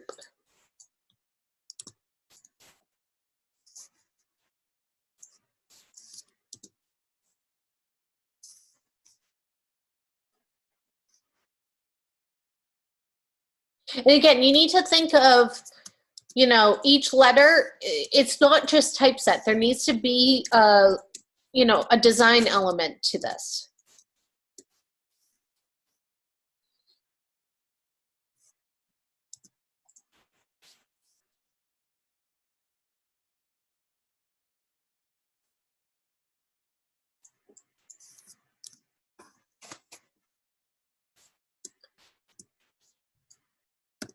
So I don't like how far away the C is. Visually start to reposition some of these letters. Oops. I always like to kind of nestle the O in.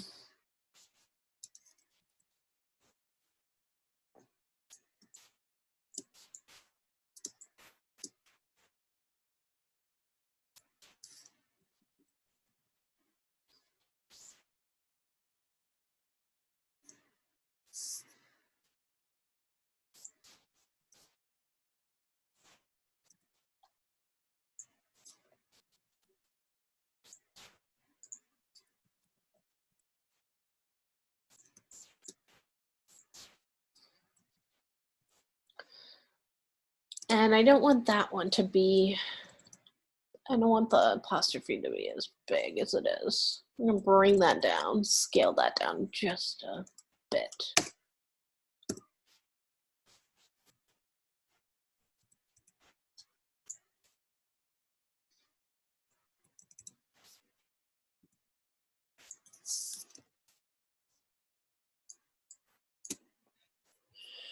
Maybe find a better apostrophe.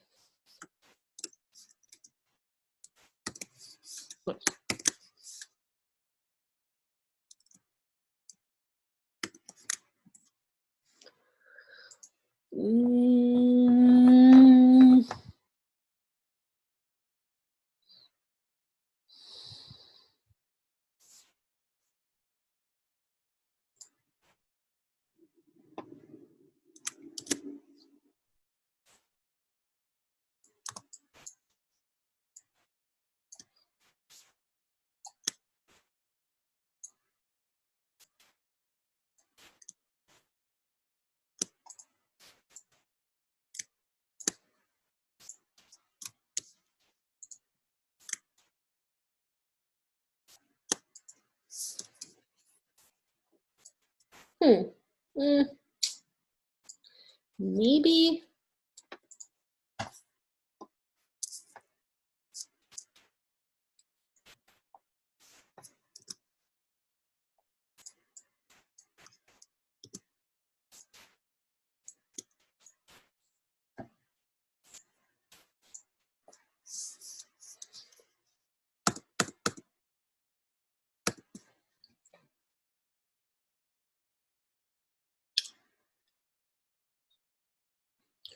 This almost looks like it could be a coffee cup too. I feel like this part of the V is kind of distracting because it does look like a leaf.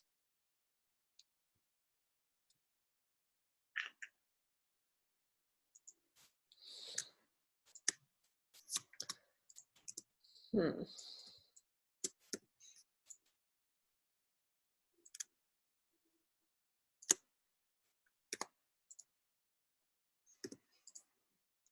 Let me hide that for a second.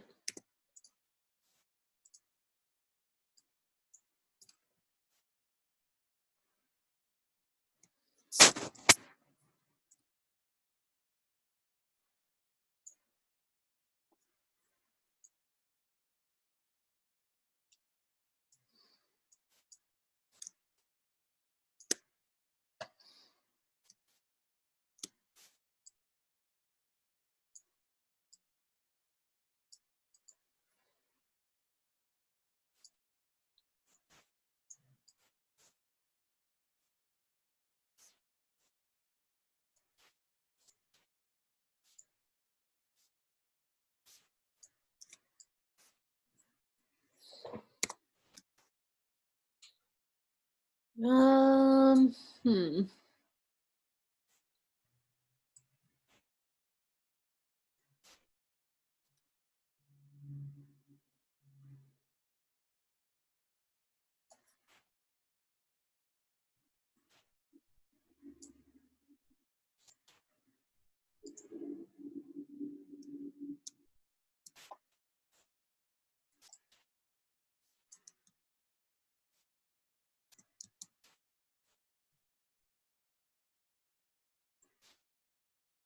Now it looks a little bit more like a coffee bean, which is what I was going for.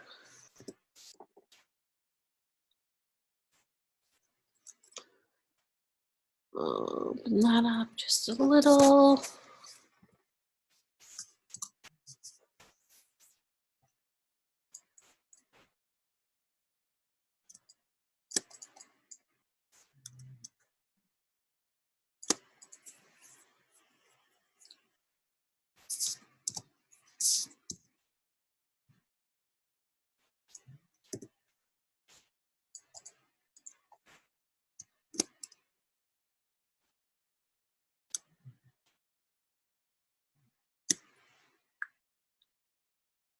No. I was wondering if I could make it feel like it was a coffee cup. I just think that V's not working. I think that there's probably a better V out there.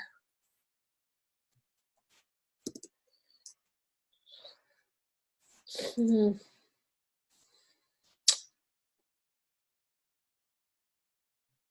Even that one might be better.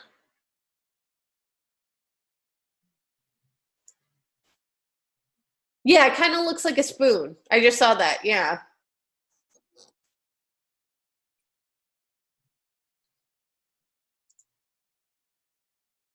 It was almost too stylized. Like it looked cool at the smaller size, but then it was like, yeah, no. Let me try Font Squirrel too.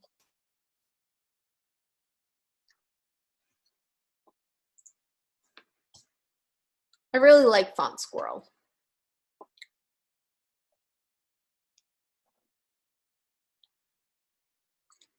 So slab serif.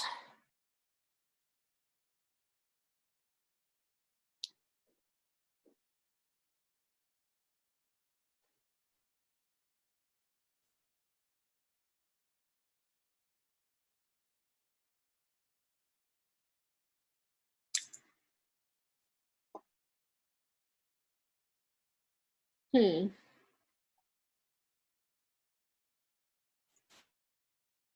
This might work. A little bit of a different feel, but still a good. Oh, I hate ads because I always click on the wrong thing. I'm like, where do I download you? There it is.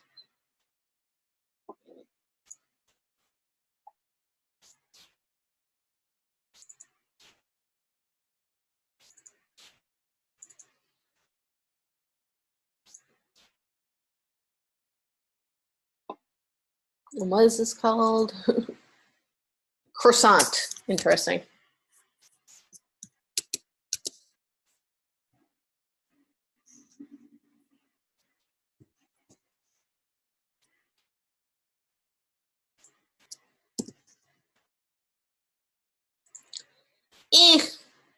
Not feeling the V though.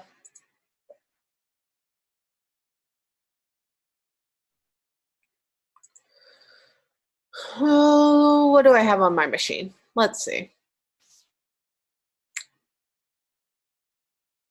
Beaven. That might work because it's not so stylized.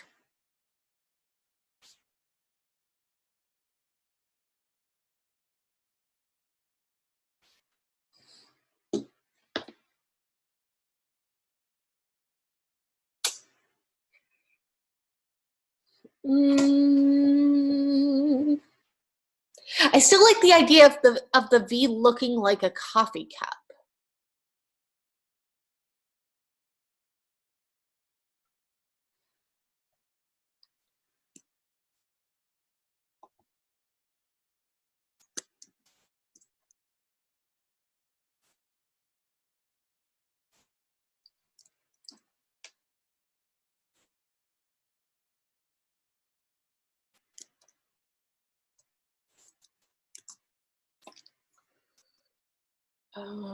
Make sure you are still at 100%. I don't like to really skew a letter, just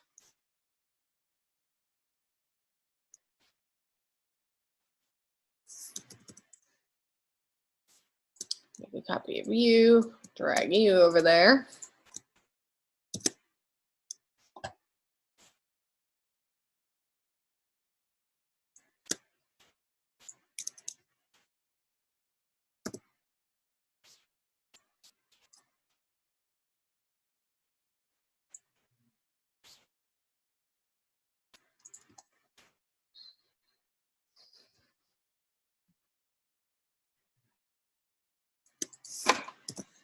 And yes, it is important to get this particular. It's a logo. If it's really blown up,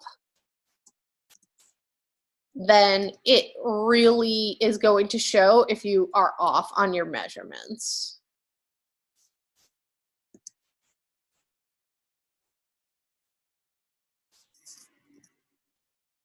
So if you're trying to line something up, really line it up.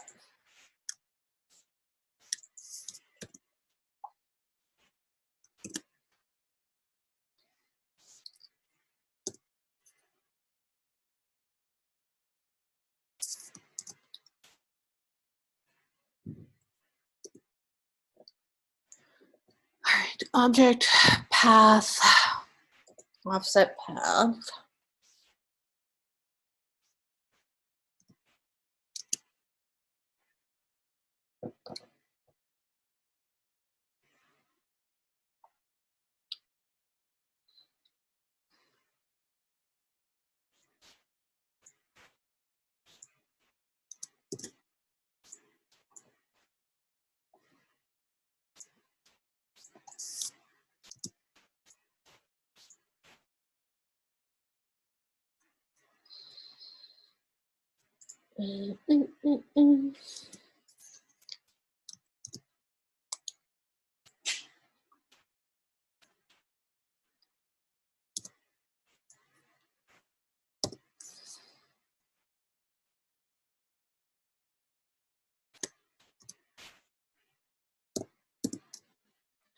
I do weird measurements also with squares. So if you're ever like, why is she drawing a square?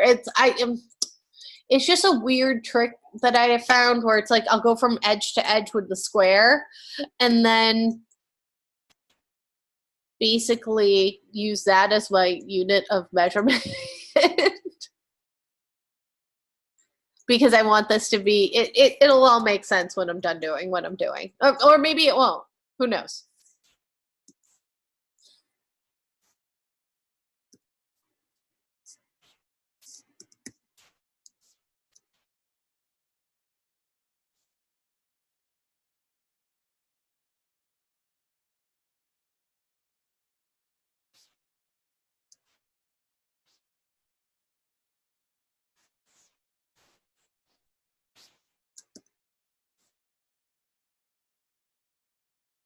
And it's a lot easier to see, to measure things if you work in outlines, because you can, you can really see those edges that you're trying to match up.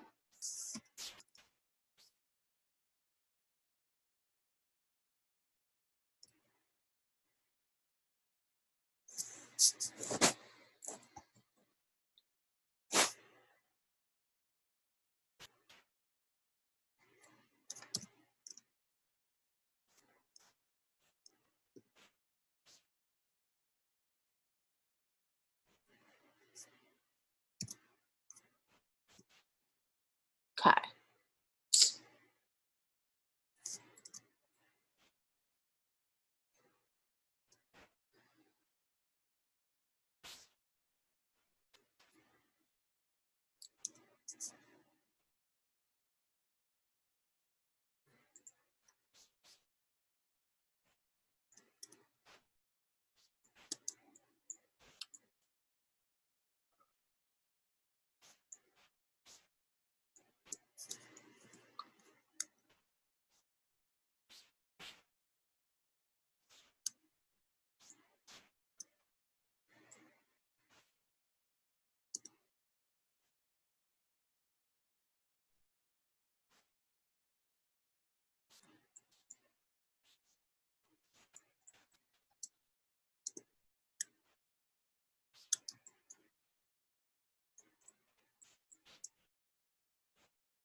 Oh, my computer is so slow. It's like, oh, I can't handle this.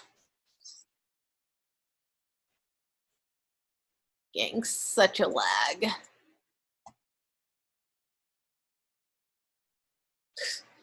Meanwhile, Adobe just like flash across my screen. It's like, digitize your hand lettering. I'm like, how do you know what I'm doing, Adobe? That might have to be close enough because we're running out of time.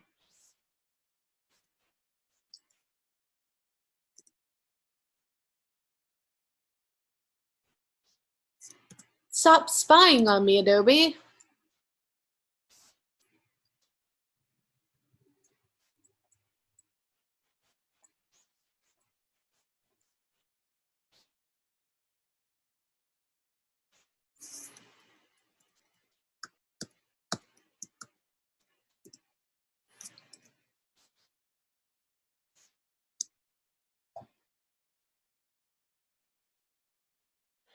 That's what I was trying to do, by the way.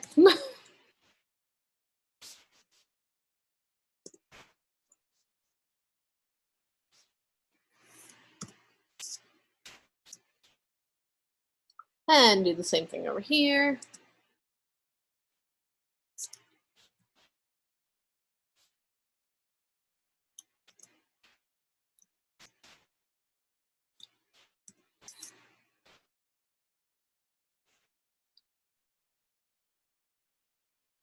Actually, I can just do this way quicker, this way, by not being so exact.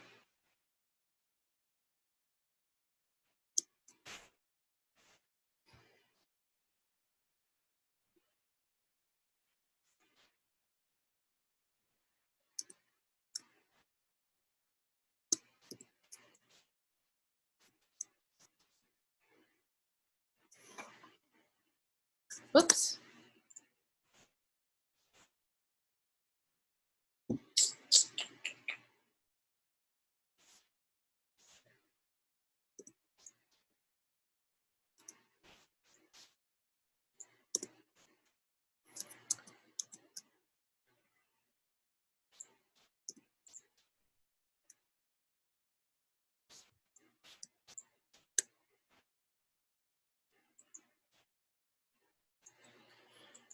Oh, it's going to do something ridiculous. That's all right.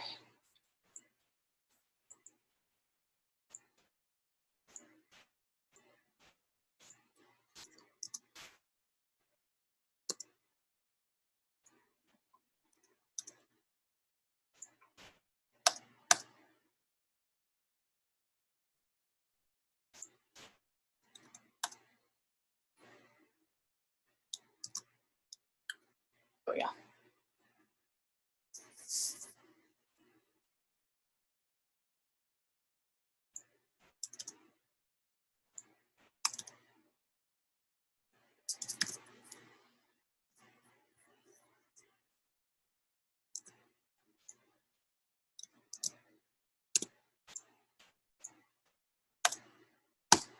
Oops.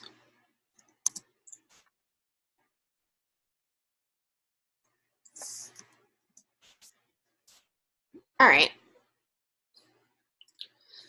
So here's what I've come up with. It's completely just letter-based. It works at a large size. Let's see. I'm just going to save this. So this would be logo 1, basically. Mod 4, DES 42, assignment.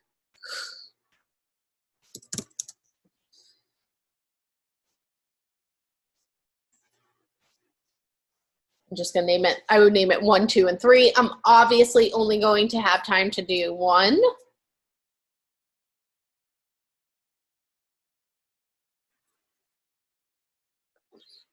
And then I can bring it in to InDesign. And if I want to check it to make sure I know I need it, you know, at 1/4 of an inch, basically.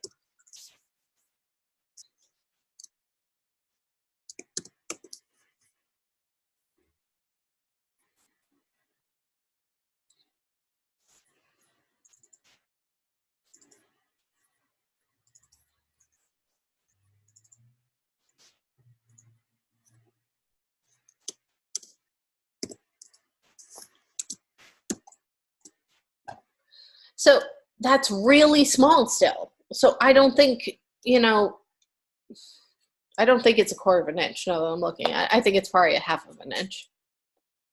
Yeah, that's definitely not really 1/4 of an inch. Hold on, probably even more than that. 5. I'm putting it up to the screen. That's about the size it would be. So I can read that. It's not great at that size. I would probably try to convince them to redesign the package, but at least the important thing, show up coffee in the V. So, I mean, this is one where it might work.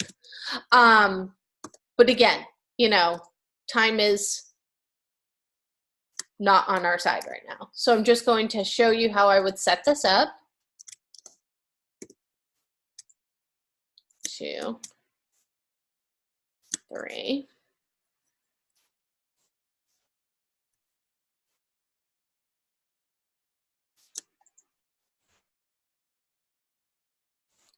And I would probably label them.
Yeah, well, I would fix that first. I would fix that white. Although I kind of like it. It kind of resembles the coffee cup. right? Heh, happy little mistake right there. You know how you have the little paper that goes on the coffee cup? I'm kind of feeling that now. All right, there we go. Still black and white, it works either way. Although these would be all three different designs, obviously. So this is how I would set this up. And then I would export my PDF.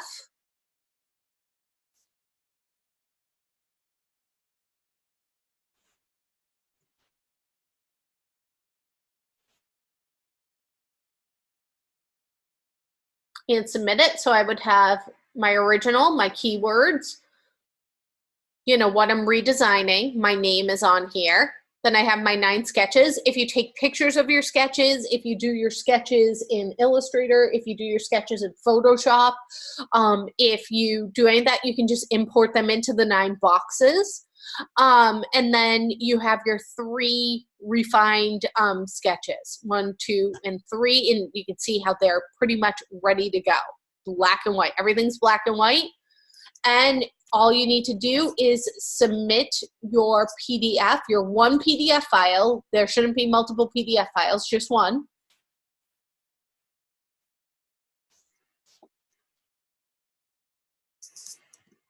And look it over before you submit it. Like I would probably fix this. Label your original logo. See, nice and neat to show a client.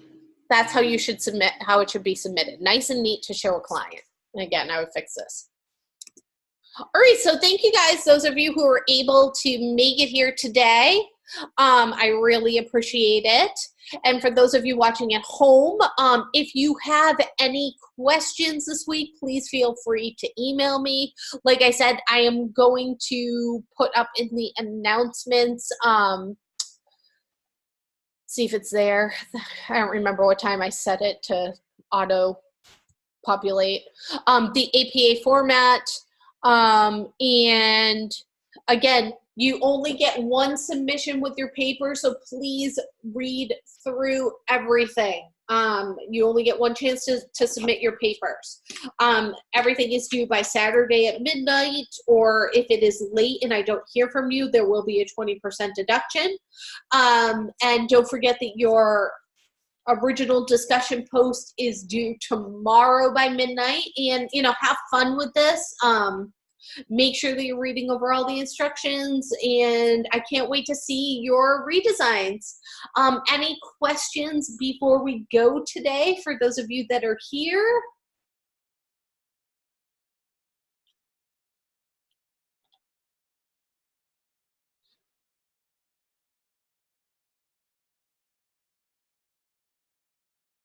All right, well, I will see you all next week. All right, have a great rest of your week.